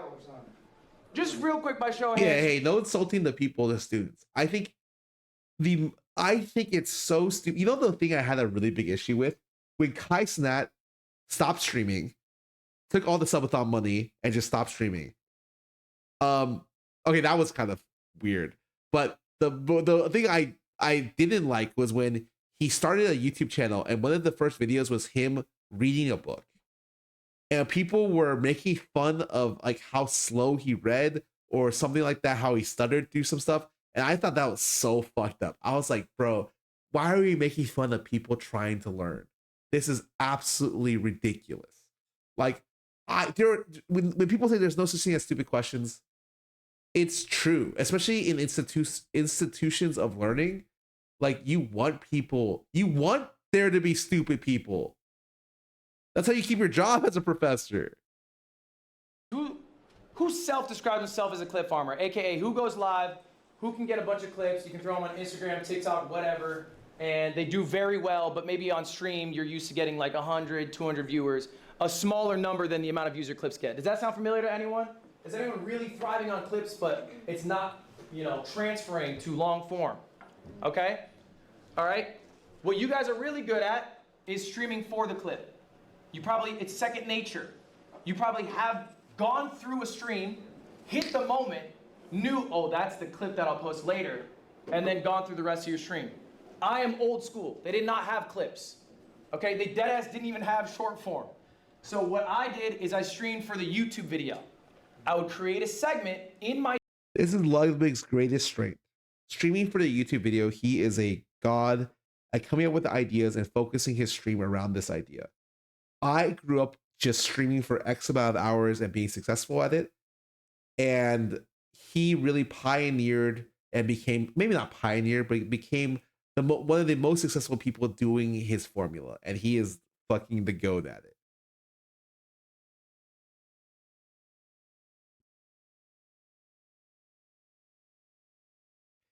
He teaches the content to diversify as a content creator and it turns to his shorts, YouTube videos, and content itself. He is teaching maximum efficiency, and it's true. Like, this is how you do it nowadays. And as a person who doesn't do this well, any of these things, I think that like he is very valid for bringing it up. It sucks that you feels like you're on a treadmill with a lot of other people on the same treadmill doing similar things. But this does maximize a lot of your chances of being lucky. Stream, the entire stream would be me recording the YouTube video live. Okay? For example, I have the rarest Pokemon box. Today I'm going to open it up. We're going to see what's inside. Very clear expectation of the context of what's going to be happening in the stream. Later on, I'll have an editor edit that. Think of your streams as recording sessions. That's all they are. So what's the ideal amount of time to stream? I would say, how many segments can you get out of the stream? You're probably not going to get 8 to 12 hours of segments. I cap out at around 4. So why is this my best stream? 4 is a lot. These are all the segments that I got out of it. Real quick, this is the revenue. This is going to be for later. This is the revenue the stream made. It made $5,500. Okay, just keep that in mind. That's not a flex. Just keep that in mind. This is the content that I got out of it. Okay. Chess, CoffeeZilla, found the best hiding. Oh, okay. Wow, this is very recent. It's Mecha Chameleon. Hide and seek game is another Mecha Chameleon, another CoffeeZilla, and then 2 short form hit 1.5 million. Great. So we had 3 VODs, just got 14K, 178K, 140K. I got 3 edited videos, 320K, a million, 330K. I got a couple shorts at $500,000 and $1 million. Okay. All right. That's all from one stream. One 6-hour stream. I got Impressive. all of that. Okay. That's the 5,500. That's how much a stream made. If I streamed double, I might have made 7K. This is how much all that content made. Holy moly. All that content made 25,000. That is separate from the streams revenue, by the way. 30 bands from one stream. 30 bands from one stream, 5/6 of which is from the stuff that comes out of the stream afterwards. This is called the content funnel. This is why being a streamer is so valuable. Because when you stream, you can turn that stream into a YouTube video. You can have a thriving VOD channel. You can get amazing clips that are driving people to different sites. Maybe you're long form, maybe you're short form, whatever. So question there. When it comes to like planning, because I've tried and played with this a little bit myself. I kind of wonder, do you ever like? Banner, can you close the door on him? Have you ever tried, or do you still like kind of make scripts in a way, like before, like say you have a. It only works with a large audience. No, that's what you should be doing with a small audience. You don't understand. Like, that is the funnel that is efficiency wise the best.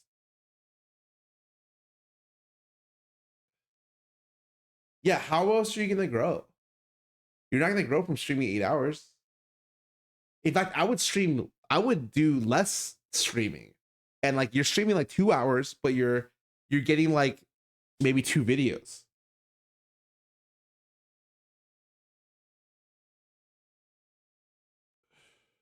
Something that you want to really make sure that you talk about or you say.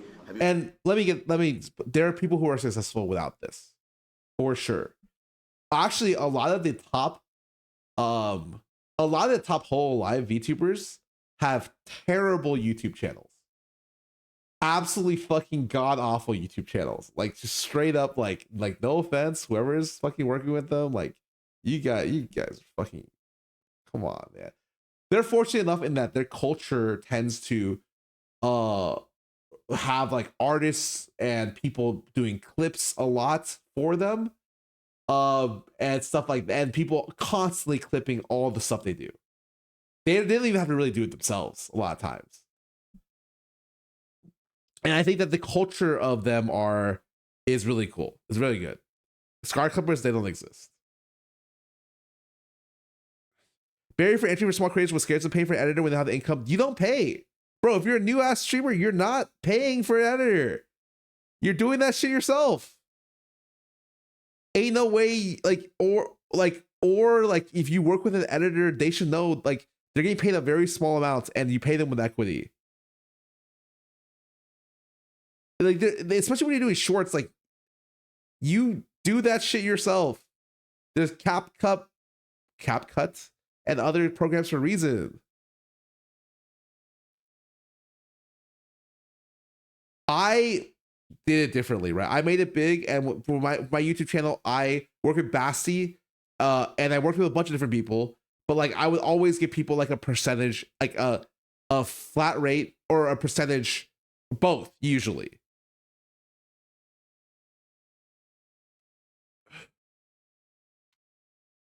Yeah, if you're not willing to put in the grind and research how to edit and figure out how it works, it's really hard to become successful. That's true. And let me say this right now. I don't know how to edit. I don't know how to edit a video. I don't know how to do short. I don't do that. Should I? Absolutely. At the very least, I understand the process of it. I just don't do it.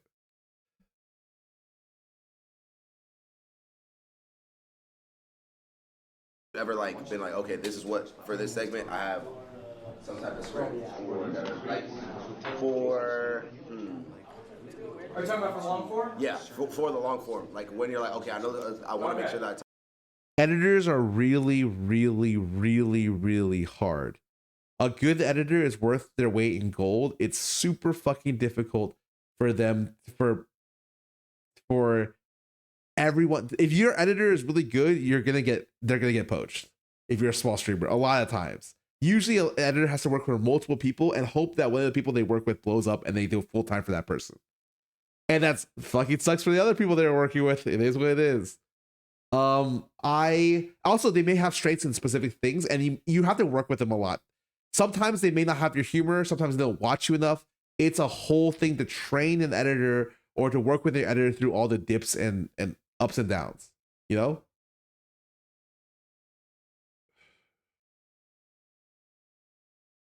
It happened with Myth's editor when he started to blow up. I mean, Cutie's editor was given 100% of the income for years.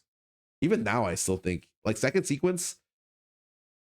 Eugene is one of the greatest League editors of all time. Everyone copied him. When League YouTube was popping off, and Cutie was doing millions on the tube every day, everyone copied Second Sequence. Oh, they did the sound effects, they did the fucking cuts. Like he was the guy. Talk about this in my long. So I think ultimately the question here is, do you have scripts for your segments? No, I just have rough segments that I know are going to happen. So this stream, in Ray's class today, he said the best way to find editors or employees is to poach up other people and sell them on why your opportunity is better. Yeah, it's great.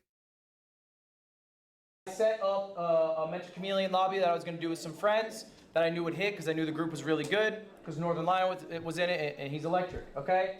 I had planned to watch the CoffeeZilla video because the Lego scandal it's like a big drama. It's a hot topic. A lot of people want to hear about it. And CoffeeZilla is like the investigative guy. And I've been doing this challenge called the God Gamer Gauntlet. And that one was a little more freeform, but it's a structured stream that I have set up that people are familiar with. And so I knew I was going to do all three of these concepts going in. Okay? And that was my game plan. I'm not as good of a clip farmer as other people, so I just have an editor and I say, find it. Find the diamonds for me, because I'm not good at it. A lot of you guys are really good at this part. So what do you do if you're good at this part? How do I get better long form? This is all you're working on now. This is all we're focused on now. You know how to get the clip. Why do we have to worry about it? You already know how to do it. So let's improve the other part of our game. Okay? I used to be dog shit at recording offline videos, which is weird. I would think, live streaming, I'd be good at it. Dog shit at recording offline videos. I've done videos that you guys will never see. Did like 10 takes, didn't like how it turned out. You're never gonna see it. I have so many ideas I want to do as just non-live videos. I've never done it, and I fear that I may not be good enough at it. I made another channel that was only offline recordings just to work on that skill. Now I'm electric at it. I feel great about it. I think it's something I should train in as well.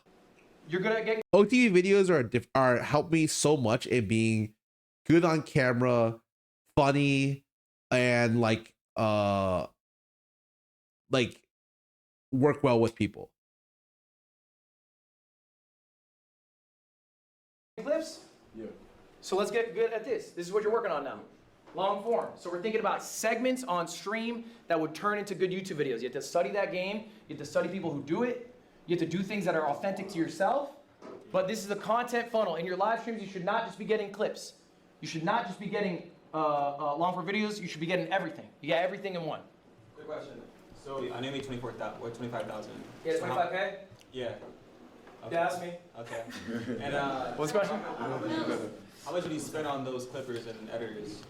Well, I'll do a class on that tomorrow, going through all my finances. I have a company of about 15 people. My expenses are like $250,000 a month, or excuse me, yeah, $250,000 a month about. So it's hard to say.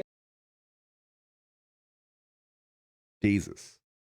I have one main vlog editor, manager, Angela, and then I work with Moonkey, who does occasional gaming videos. So I would say I do not, like, it is like less than 5K a month. 15 people is a lot, but he also makes $1 million a month. Because it's not like individually catered towards this stream. It's not like the clipper gets paid necessarily. I think in the perfect world, I would have someone who was really good at doing short form, which might be the next person to hire. I need to find. A lot of times I feel like it's so hard to find a good editor / short form person. A lot of times I work with the editors. I'm like, you just don't have the fucking eye for it. Like, how can you tell an editor how to be funny? You cannot. It's not possible. You can't teach them. Sometimes they learn. It just doesn't work out. And like, realistically, I've been burned so much by the editing game, and it's been getting harder. I think a lot of the times it's legitimately like you find someone from chat that's like, hey, I can edit something for you, because they at least understand you as a person, so they know where to find the funny moments, and they're obsessed with you, so they know the right clips. A lot of times that oomph is more important than finding a good editor. It's like almost like you'd rather they just learn editing, but at the very least they understand you. And I've worked with both types and I've been let down a lot. It realistically, it just fucking sucks. I think it's really rough. That's why clippers are the best they are to watch it. Yeah, I don't have clippers. No one fucking clips me. It's actually like, I don't think I've seen a clip of myself in that wasn't a drama related clip in like a decade. For just this, like they're a full-time employee, so. But I'll have a better breakdown tomorrow, and that class will be available online. I can send it to you. All right, so look, like, would you agree that when you stream versus make a YouTube video, there's like a different like flair or like a flavor to it? So do you have any tips for like when you use your stream to make a video, like how to edit that well to do well on YouTube? Okay, the question was, you think videos are better when they are recorded than when they are streamed? No, I think it's a different feel. It's a different feel. Yeah. So it is. I think what it requires is a little love after the stream. So the stream is hard because you're live. You can't always contextualize things. You don't always know what the moment is that needs repackaging later on. VO will help you get the feel of the live stream feeling like an offline recording. That's the value of VO. I completely agree. VO also allows you, like separate recording VO allows your YouTube community to feel like they're getting YouTube specific content, if that makes sense. It's really helpful for intros as well, or like you don't have enough footage for something, well, just fucking put on some random B-roll and just talk over it, and it works out fine. I have done a lot of vlogging and I gave up doing VO because I find I've had to do it sometimes, but I really try to hit the intro outro inside the video because I find it's a lot more authentic that way. Because you can basically carry through boring moments to moments that are more exciting. You can do a new intro now that you have the knowledge of what happened. Okay, so I think it comes down to voiceover and giving your editors more ammo to make a better product. Yes. Any other questions on the content funnel? A lot of you guys chit-chatting back there for how bad you are at YouTube. I've seen it. Ooh. Okay? A lot of chit-chat for how bad you are at YouTube. You're right, bro. I'm just saying, sometimes it is really easy to just focus on the thing you are good at. Yikes. Let's improve the... Let me go look at what is Marlon cooking on his YouTube right now. I'm curious. Why would he say that? I'm pretty sure it's targeted Marlon, right? 1.3 million subs. He's live right now. 20K. Oh shit. 65K. That is 70K. 70. Oh, I mean, these are good, but he is not doing great his last 6 videos or so. But look at his shorts. Okay. Oh my god. This is not. Let me go see TikTok. This is not his main thing. It's this guy. Let me tell you, he is explosive. Look at the numbers on his TikTok. Like, these numbers are fucking insane, by the way. 73 million, 114 million, 117 million, 131 million, 57 million. Yeah, he is legitimately like insanely huge. Like you guys might have seen him here and there, but he is not put less than a 4 million like a bad video for him is hitting 2.5, 2 million. What's he even doing in this one? Say the truth ain't pretty, but coming from that pretty mouth, the truth is fitting. This is what he does for 2 million? You know plenty, you know what I'm talking about, cause you just get me. Nah, he's an attractive ass dude though, like for sure. Like, yeah, he's even his like stuff 1,900,000, 2 million. Like a flop for him is in the 100Ks, like 600K, 500K for that's insane. That is so much motion. The thing we were bad at. Some of you here don't even have YouTube channels, by the way. I looked through. Literally what Timmy did, he'd hire clippers and more editors before open forms for interested viewers to the candidate what the example of, and the announcement proved they can also find it. No, I have trust me, I have tried. I did like a whole like search for people. I like gave them a lot of editors like edits. I've done the thing like 3-4 times, man. I don't think you understand. Like sometimes you do a thing and all the editors you come back with suck. Like actually. It's like exactly what happened in Dignitas that I played. We did a top lane trial and all of them, like the best one that came back was Cruiser the Bruiser, and he was awesome by the way. But it's like that was like our leading top player we could get. And like a lot of times I do editors and I'm just like, bro, man. Cruiser's awesome. Cruiser's my fucking dog. I love that guy. He was one of the best teammates ever. I fucking love that. He's in chat sometimes here and there. You might see him. Fucking love that guy. All of your channels. We don't even have YouTube channels, or we haven't uploaded in 4 months. That is not acceptable. Here's the deal, guys. You are not right here. just You're competing fucking against other small streamers. You are competing against every streamer. You need to be better than the biggest streamers to be getting the attention of viewers. Yep. All right, I have good news for you. Most streamers are absolute dog shit. This is the clip that made me want to talk today. This one thing.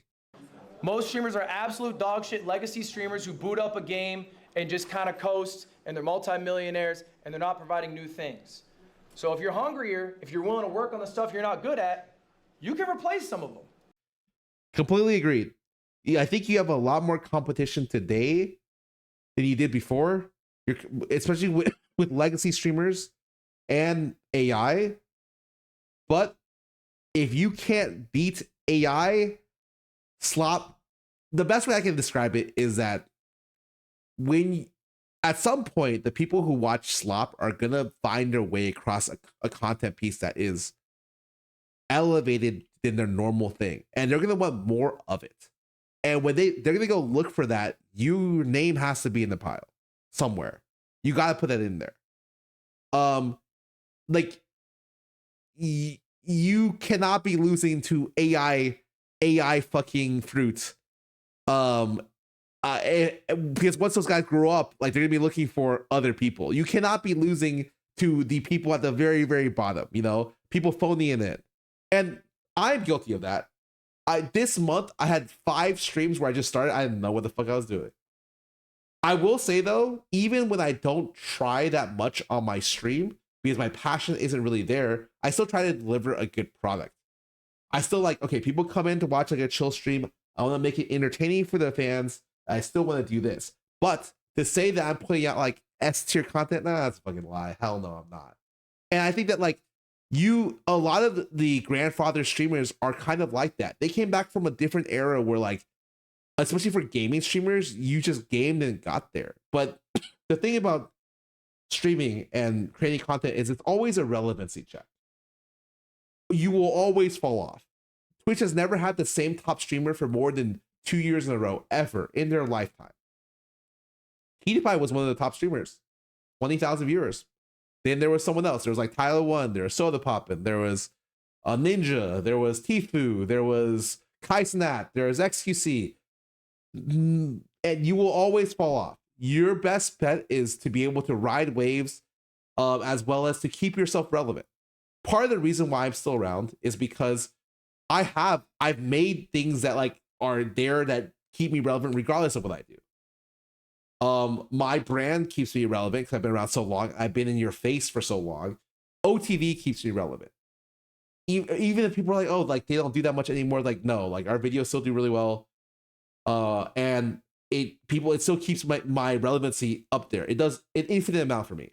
Just straight up, it does a lot for me. In times where I'm not working that hard, OTV carries. And that's why for those videos, I make damn sure that I do a good job. I'm never half-assing a YouTube video for my friends or for OTV ever. If I did, it's because I was really feeling like shit that day. I'm not going to say I never did it, but I tried never to do it. But yes, I think you're literally, if you're trying to be a streamer, there's still a lot of opportunity because while there are a finite amount of people wanting to view content, there's also, I would say like, there's more people who want to see content, like who want to see online content more and more. to the point where like Southeast Asia has infinite amount of people who like interact with online people.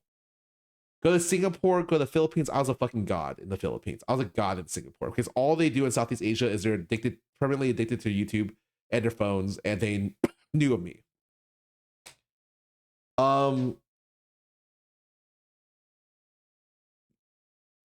Yeah, so I think that like, again, I could be working harder on my stream. I'd be working harder on my content. I've kind of made it. I have made it. And so with that in regard, it is less about me trying to grind my fucking life away and more about me trying to find happiness in things that I do day by day while still making good content. I found the middle ground with my vlogs where they're creatively fulfilling. I work on them very hard while I'm there. Even if it doesn't feel like it, I try to always capture a good story and while still keeping myself relatively like not an asshole in public. And I think it comes off authentically because it's like I want to do it. And I really feel like I can do it decently well. I have a great editor, Angela, who works on it with me, and we push it out, and it's consistent and it's fucking fire. Am I doing the shorts game well for it? Not really. Am I doing like? I think our YouTube titles are probably our biggest weakness and work in progress kind of deal. But for the actual content, I think it's a lot of times fire, and I'm very happy with when I come out. But I don't have that passion for some of the stuff I stream, especially this month. So I've been super tired with traveling, and if you've noticed, my output ever since I came back from Shenzhen and Hong Kong has been pretty bad. I got sick, and like I didn't stream for 30 days, and it's just like really hard to keep upping the stream when I'm just fucking feeling like dog shit and I'm traveling again. But that's no excuse. I think over the years my content has gotten worse on streaming just in general. Part of it, a lot of it is because I'm not really passionate, but about it, I'm still trying to do other things. And I think it's normal to not do content your whole life. I think that's completely okay.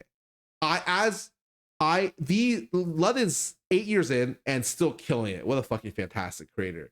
And he's giving advice to people who are in their first year. Whereas I'm trying to find enjoyment with my overall life. So we have different goals.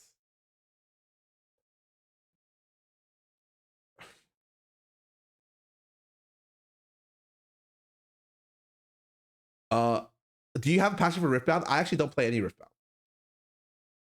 I feel like a LARPer. I legit like, I really enjoyed the game, but I almost never play it. I haven't played this. I played 15 total games this set 3 years.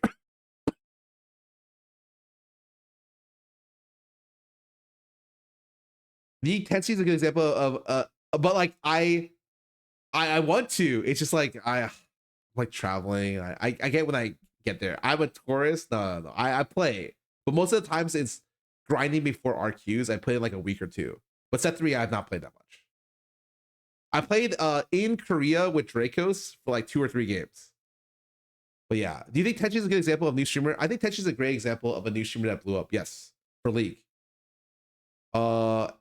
She is killing it, honestly. I'm excited for RQ LA. I am grandfathered in because I am a influencer. Funny enough, I don't know if this is true, but I swear to God, I'm technically like a top 1 or top 3 Riftbound influencer. It's not even directly like I make any Riftbound content, but I swear my vlogs are some of the most viewed content for the game.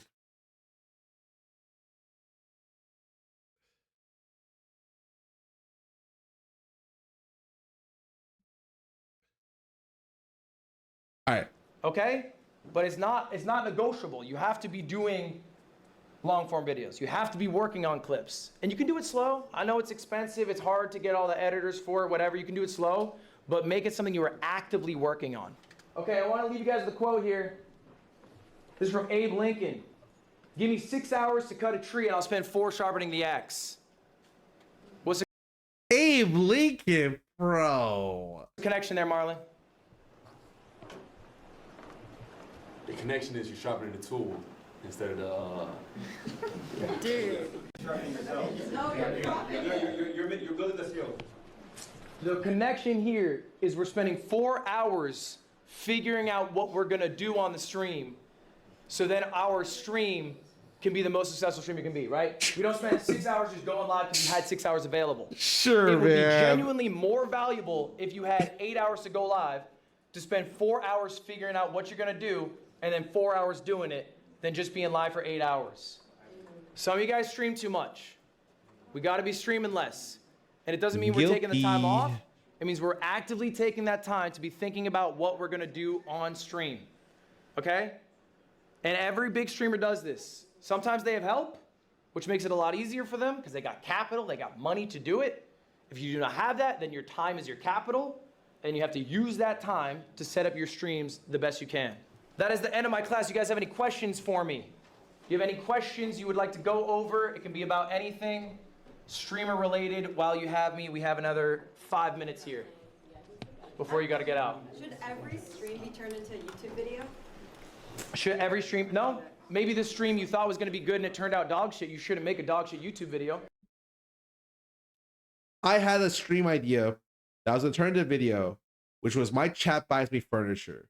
I got so pissed off at people's choices, and I was arguing with them in the stream, and it turned into a bad stream. I never made the video.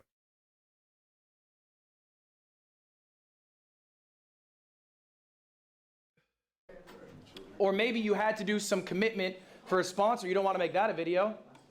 I'm doing a Twitch Rivals event. God knows I'm not making that into a YouTube video. I'm playing Valorant for 7 hours. And the light of day will never see that, but I will still do it. He played that today. He fucking did it. That's crazy. It just won't be a YouTube video. Agent, what you got? To do that low key, no, I don't trust you guys. I actually don't fucking trust you guys. I don't trust your taste. Split on like how you spend your time on a day to day. I can go back to my schedule, but this is pretty honest.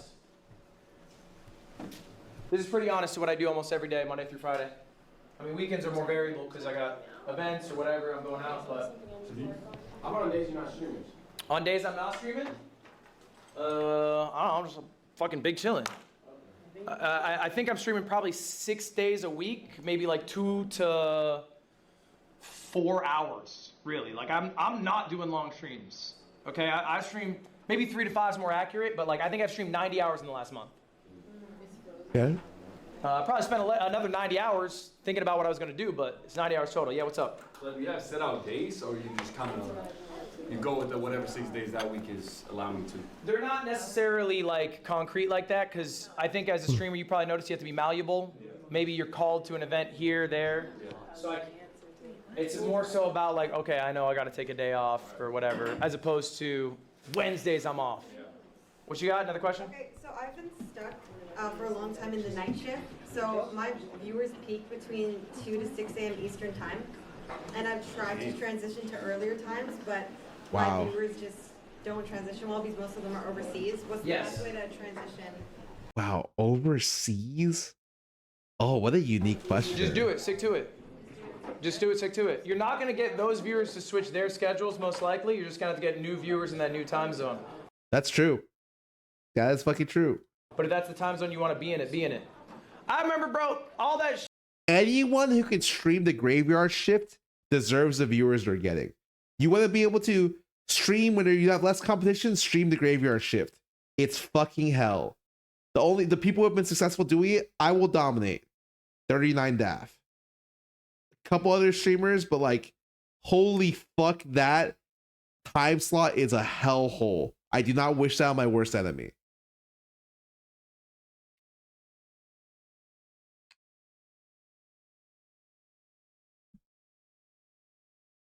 Did Toast do it at some point? I don't remember why he did. He did for a reason. shit. When I was starting out streaming, people were like, oh, you cannot stream in the 4 p.m. time slot because all the big streamers are there. That's bullshit. Just pick whatever's best for you. Bullshit. Does not matter. Okay, believe in yourself. Make it catered around what you are trying to do to thrive. You do not have to cater around other people in that sense. I just don't personally believe in that. Cleo does it, but she's running 12 hours. I love Cleo. What a unique streamer. She just streams random fucking war strategy games wherever she feels like, and she averages like 2K viewers and does her own thing. She's one of the only new gen VTubers I like in terms of like large ones that I watch.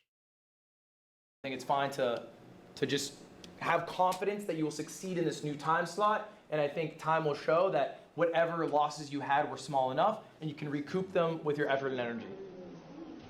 Yeah, so what's the metric to get into streamer games? Like, What's the metric to get into streamer games? Yeah, what we got honestly, I think it is people who I think are coming to this university and will genuinely be a big streamer one day.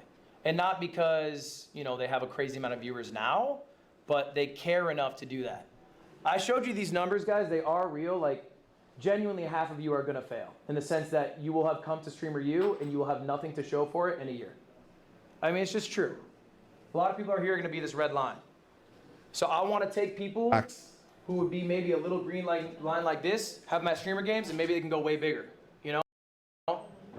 I think that this is very smart. I think that when he is designing an event, he wants it to be watched.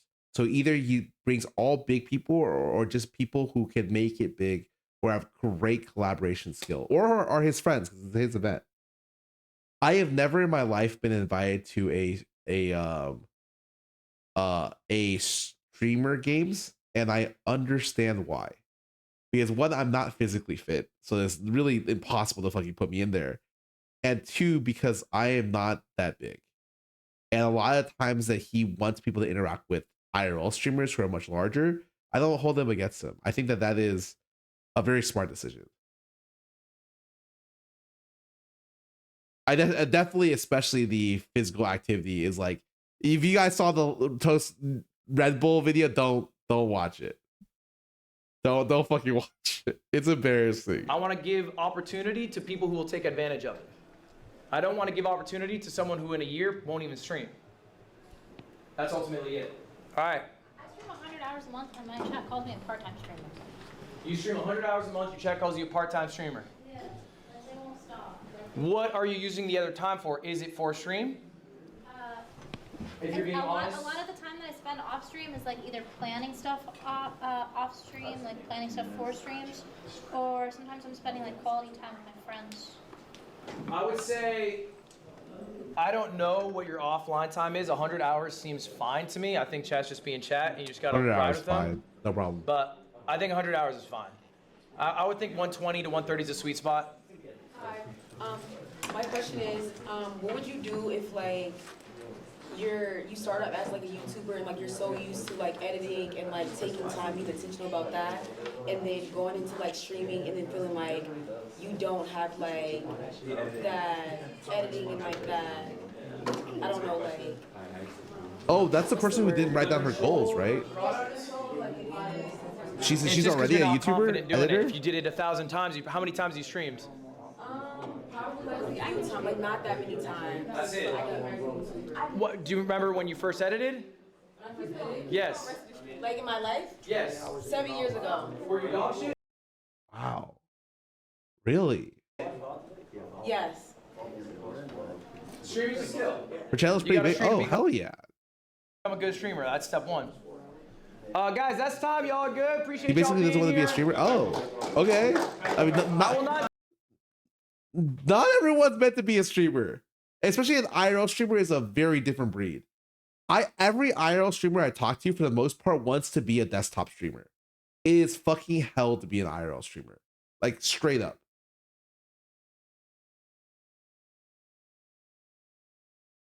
It is definitely like sure, you may be blowing up, but it's a painful thing a lot of times. I'll be seeing you guys again. Guys, just to be clear though, I will not be seeing you again. You will be getting homework from me every day for the rest of Streamer U. It will be available on the website or your app, the Streamer U app. I just want to say that, you know, I felt like your class was my favorite. I'm not trying to glaze, but I was actually coming here with the intention of troll, and I'm really glad I didn't, because I learned a lot. I'm glad you didn't troll too. Where's Bader at? Bader, can you just get her channel? What's up? Yeah. The Kaya thinks it's above the stream. Excuse me, sir. I just want to apologize for being late, and I want you to know that I am hungry and I do want it. Okay. Why were we late then? Okay, you're right. I would be late. Oh, I was up to no good. I'm gonna be honest. Up to But no I'm here good. and I'm just trying Okay. to. Yeah, I'm just trying to take advantage of everything. Up to I'm no glad you're able to make good. it. Thank you so much. Dude, props to Guapo. He lost a lot of weight. For people who don't know, I watch a lot. I watch a lot of clips of viral streamers because I constantly want to be in the know of like who's popping off. So even if this is probably the first time I ever interacted with like a Kai Snat agent IRL streamer variety, I watch this stuff all the fucking time on my TikTok. I am like very much like I try to be keyed into what people are doing just so that I understand what's happening. Thank you so much. Which think no face streamers can be successful? Absolutely. But it's harder. The expectation for a streamer is like, what did I say? Be really fucking good, be really sexy, be really funny. Well, it's hard to be sexy if you're faceless. So what did some people do? What did some people do? They became VTubers. Your VTuber model could be sexy.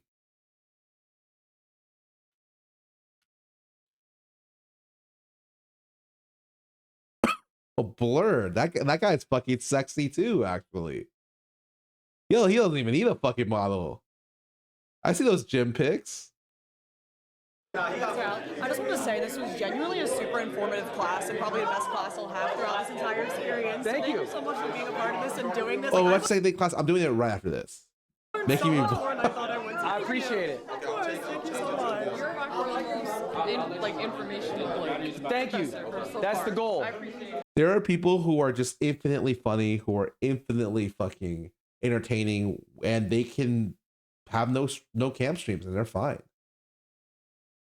Wait, I thought you said raid, R-A-T-E. You're gonna raid, R-A-I-D? Yeah, I'm gonna raid you. I'm gonna raid you with my viewers at 5 p.m. So just stay live through 5. You staying live through tonight? I'm doing 24/7 here. There we go. That's easy enough. How we doing? Great job. Thank Honestly, you. I needed all that. That was a lot of game that you gave us. Yes. A lot of free game. That's the goal. Yeah, I took note. So I'm You took some notes? Can I see them? What you got? Yeah. So I actually did. I took a screenshot of everything that you talked about, and then I'm gonna go back. I'm writing my notebook, all my goals and everything. Do you have a YouTube channel? Yes, I do. Let me see it. So my goal by the end of the year is to have 1 million subs. I like that. That's a very achievable goal. But I like what you said, how to transition the short form into long form. Yep. And segments. See, that's one thing I don't do is segments. Yeah. I think applying more segments to help. Segments? I also think just looking through this, be braver. Okay. I think you're doing like a format that works. Yeah. But it's okay to throw shit at a wall. If it doesn't work, that's fine. Yeah, 522. But I see like the same Damn. concept in a different area with the same title and thumbnail every time. And it's doing well, but I don't think it's doing the numbers that you want it to do. Yeah. So let's try some new shit. Okay. Yeah, I think for me, the next step is like, I'm obviously very passionate about vlogging. The big thing was like, I would tell myself, hey, I'm gonna do vlogs seriously for a year. We'll see how it turns out. Year's gone. I like it. It's enjoyable, creatively fulfilling. Next thing for me is to find out a way to get better titles and make better short form content of the vlogs. I think that's my next step. I'll talk to Angela about how she thinks about the short form content, but I think that that's like my goal is to hopefully have better YouTube shorts by the end of the year. How do you think someone could become a League streamer? I feel like it's not possible to. It's something to grow while playing League. Look at Tenshi. Look at Hums. Look at Viper. Look at like all the people who popped off. Like Natty Nat. Look at like there's so many examples of people who popped off in League in the last 2 years. Aloys. A lot of the times, they're really fucking good. Like, and I'm talking like rank fucking 1 Korea good as shit, or best in their relative champion.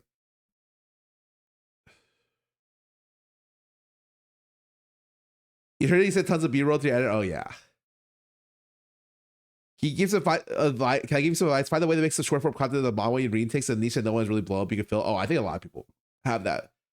We'll try to make that happen with our excuse me. I talked for like fucking hours already. With our new podcast coming out. Azep is doing great right now. Saber has one of the FS and Saber has one of the best montage editors on TikTok. Everyone has, there's like so many people you can watch. Saber's good at Caitlyn, great at Caitlyn even, but his editor is fire. They get like one of the best ones for shorts, for sure. At strictly montage oriented stuff. They like do a really good job of like the slow zoom in, the speed up, the mute. They did a great job. Enjoying your TC stuff recently. Hoping you jump into One Piece. I'm telling you, bro, I do not think I'm gonna do that. I don't think I have that much time. My opinion on One Piece is I hate opening it. I think the art is terrible. Hold. Except for wait. I think the art is not terrible. I think it's not that good, except for the really higher rarity stuff. I do not like some of them are just like, some of the spells are just like a whole fucking manga line. And I think the collecting process of opening boxes is the most degenerate and least fun. The gameplay looks good. I think it's going to be a top 3 TCG for a long time. Very good, but I can't do it. I've ever played it. I have not. I'll try that at some point. Okay. Let's try it. So switching up thumbnails. It's like you can do the same, like maybe you're doing 4 videos and 3 are kind of what Are these people all used to like seeing, yeah, and one we're trying to do. people talking? Okay. I might skip this part. It's fucking almost midnight, guys. And I do want to talk about the other. I can't even do this. I have to look at you son of a bitch, Ludwig VODs.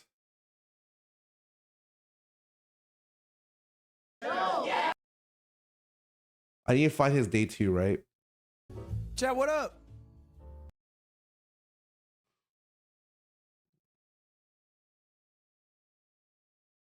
Is this day 2?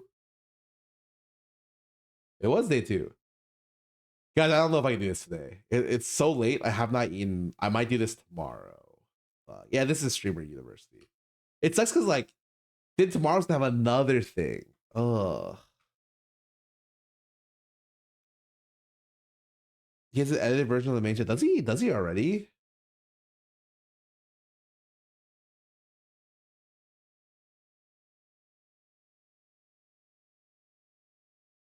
Is it this one? Action plan. Bring this time. I forgot this, like a fucking chud. You know how cool it would have been in my presentation to be able to show this is Sorry, I can tell I fucking. They gave me. Let me take one of these.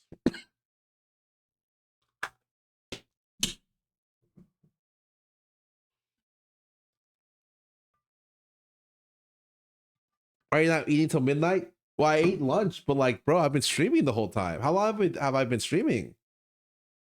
4 hours? Dude, I think of the 4 hours I've talked, I was on a Ludwig VOD for 2 hours. I literally pulled a Leslie. Just fucking infinite content in that shit.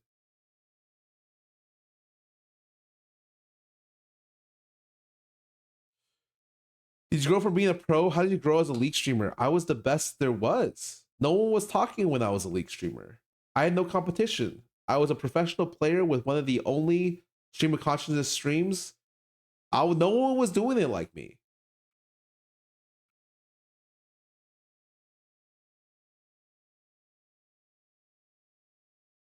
Would that work today? No, you have to do it differently. I'm not like your vlogs are super comfy. Like, I had a rough time a bit ago. You were watching OTV as I go to. You have set ideas done, but I wonder if like the random bullshit go of I would be really fun too. She got me watching it. Yeah, it's interesting. You meeting several times with the LTS. Oh hell yeah! Wait, then you should know. No one was doing it like me. You know what? Crumbs started streaming, and you know what someone told them? Someone told them, Crumbs, you should speak more like Scarra. That was the best advice he got. And he couldn't do it. He couldn't do it.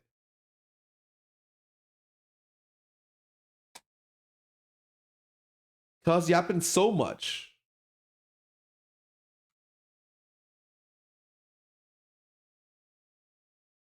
I don't know, I always really like High when I was right. I think the people who speak well are really nice. I think in general it's like High was very eloquent, Medios was eloquent. I was not a good speaker. I did debate before, so I spoke okay. You know how I got better? The one thing I'm gonna say before, I don't know if I'm gonna do this. I might do this tomorrow. This is gonna be maybe my tip to tip for the next couple bit.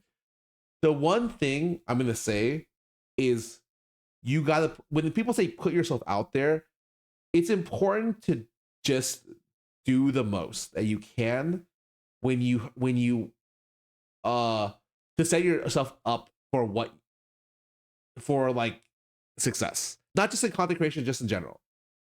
When I first did sponsorships, I took so many sponsorships, so many, because I was like, and my manager at the time was like, you should just take this, and if you don't like it, at least you know like that's your top, and that's the very max amount of sponsors you can take, and maybe you're okay with it and you want to do more. I took 100+ interviews when I was a professional player. I took interviews from high schoolers. I think interviewers from college newspapers. I'm sure like 2 fucking people read that shit. But I did it because I liked doing interviews, and at the time I really wanted to push myself to do more interviews. Made myself more eloquent when it came to answering stuff, and really helped when it came to like interviewing. Now interviewing is like second nature to me. You think you did well was there not robotically ask a question? Yes. I think right now when I do interviews, I know what they want and I know what I want. So at MSI they did an interview and I'm like, I know what I'm gonna say already when they ask me to say something. It makes it really easy because I have over 200 interviews in my life.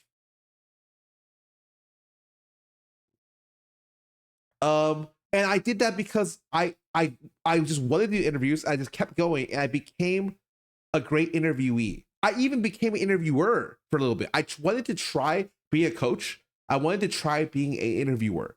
They weren't as fun as streaming. I stopped after 6 months, but I tried.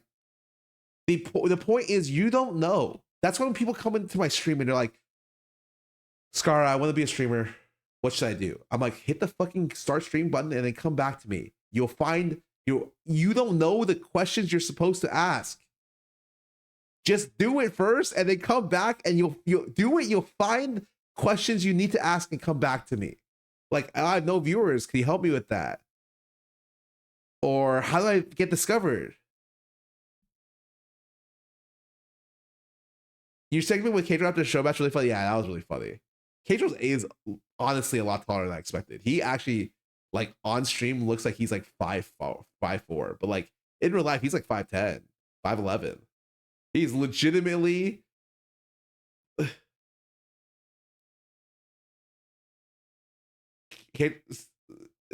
no, like legit.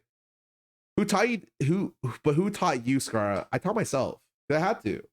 But my environment is much different than the environment today. Could I make it as a streamer today? No. Absolutely not. Or I could if I was hungry. But I don't think I am the, like, if you put me right now where I am right now, millionaire, hey, you gotta be a streamer, I'd be like, I'll make YouTube videos. I don't really got it for streaming. You know, I'll be like a vlogger. But if you put some of my friends who I think are elite content creators, absolutely like just nutty content. I think Toast could be a content creator in any way, shape, or form. Like I will always bet on him against the world, kind of deal.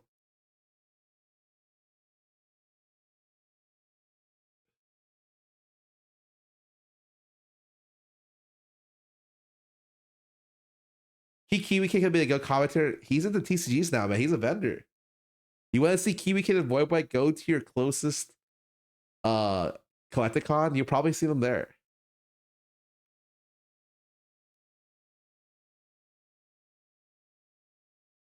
Take care, Scarra. Take care, man. I think that in a future world, Toast would love. I think Toast is best when he has like someone to lead to becoming greater than they are.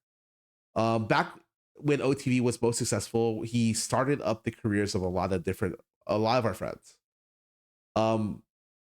to the point where like they never like thanked him for that, but like he definitely started a ton of their careers, right? And I think that like he is best in a situation where he can mentor someone. I did always want there to be an OTV, younger OTV that he could do that for, but I don't know if that's ever gonna happen.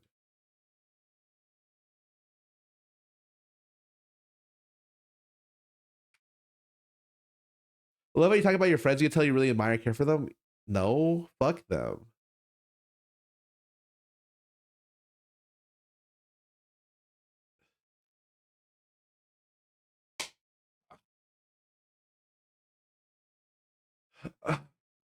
But yeah, I mean, I've always wanted the idea of doing younger OTV. I think at this point, it's like I watch a lot of small streamers. I interact and collab with them. When I do Sajam slams, you know what I tell Sajam on the forum? Don't put me with people I played with. Commonly, I'll play with brand new people all the time because I want to put myself out there. I want to interact with new people. Back when I was really passionate about streaming and I did Scarra in September, it was one of my favorite things ever. So for me, it's like, yeah, I really thought Tosa's gonna put on that 10T Nat. She's great. She's awesome. I love her. She is already doing well. She switched to doing short form content for Instagram and blew up. And she is amazing. I love her. She is the most successful streamer camper in from her generation, I think.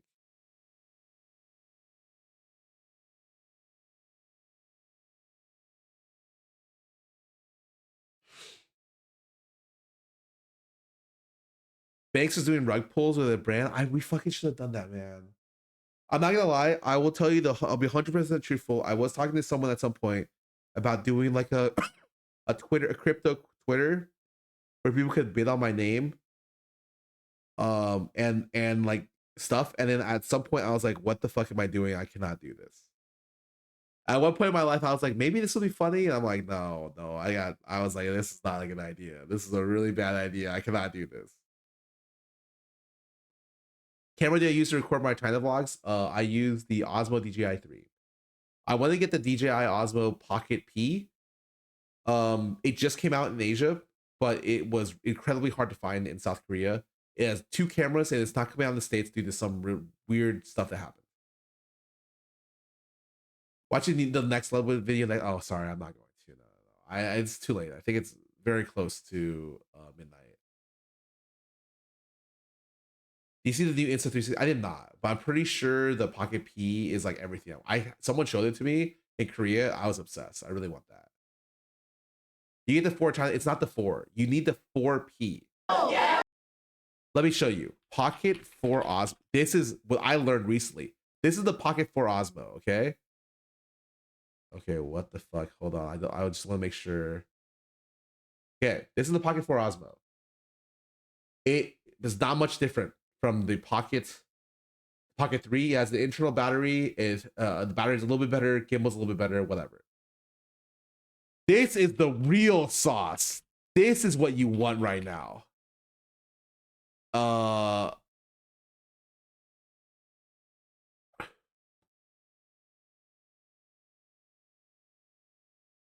Oh my god, it's not even on the DJ fucking eye.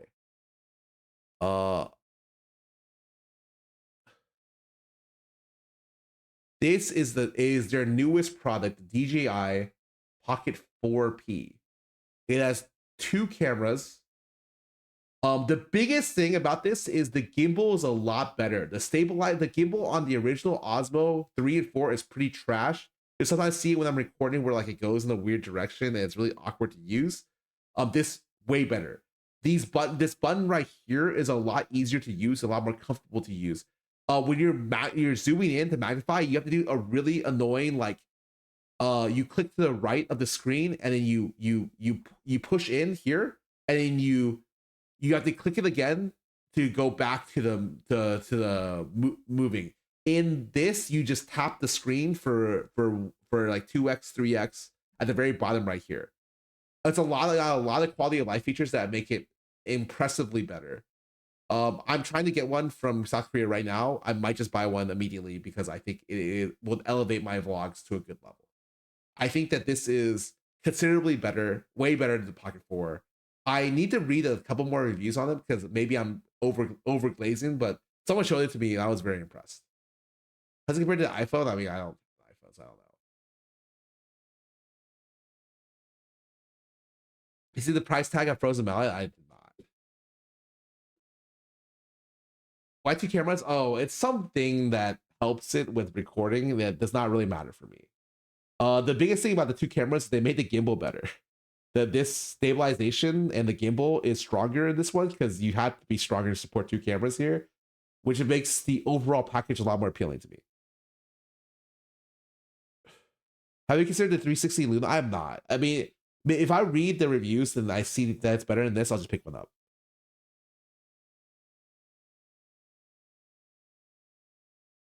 Anyways, yeah, this shit fire. Shit really good. All right, guys, it's 11:50. Thank you so much for tuning in. I will be back.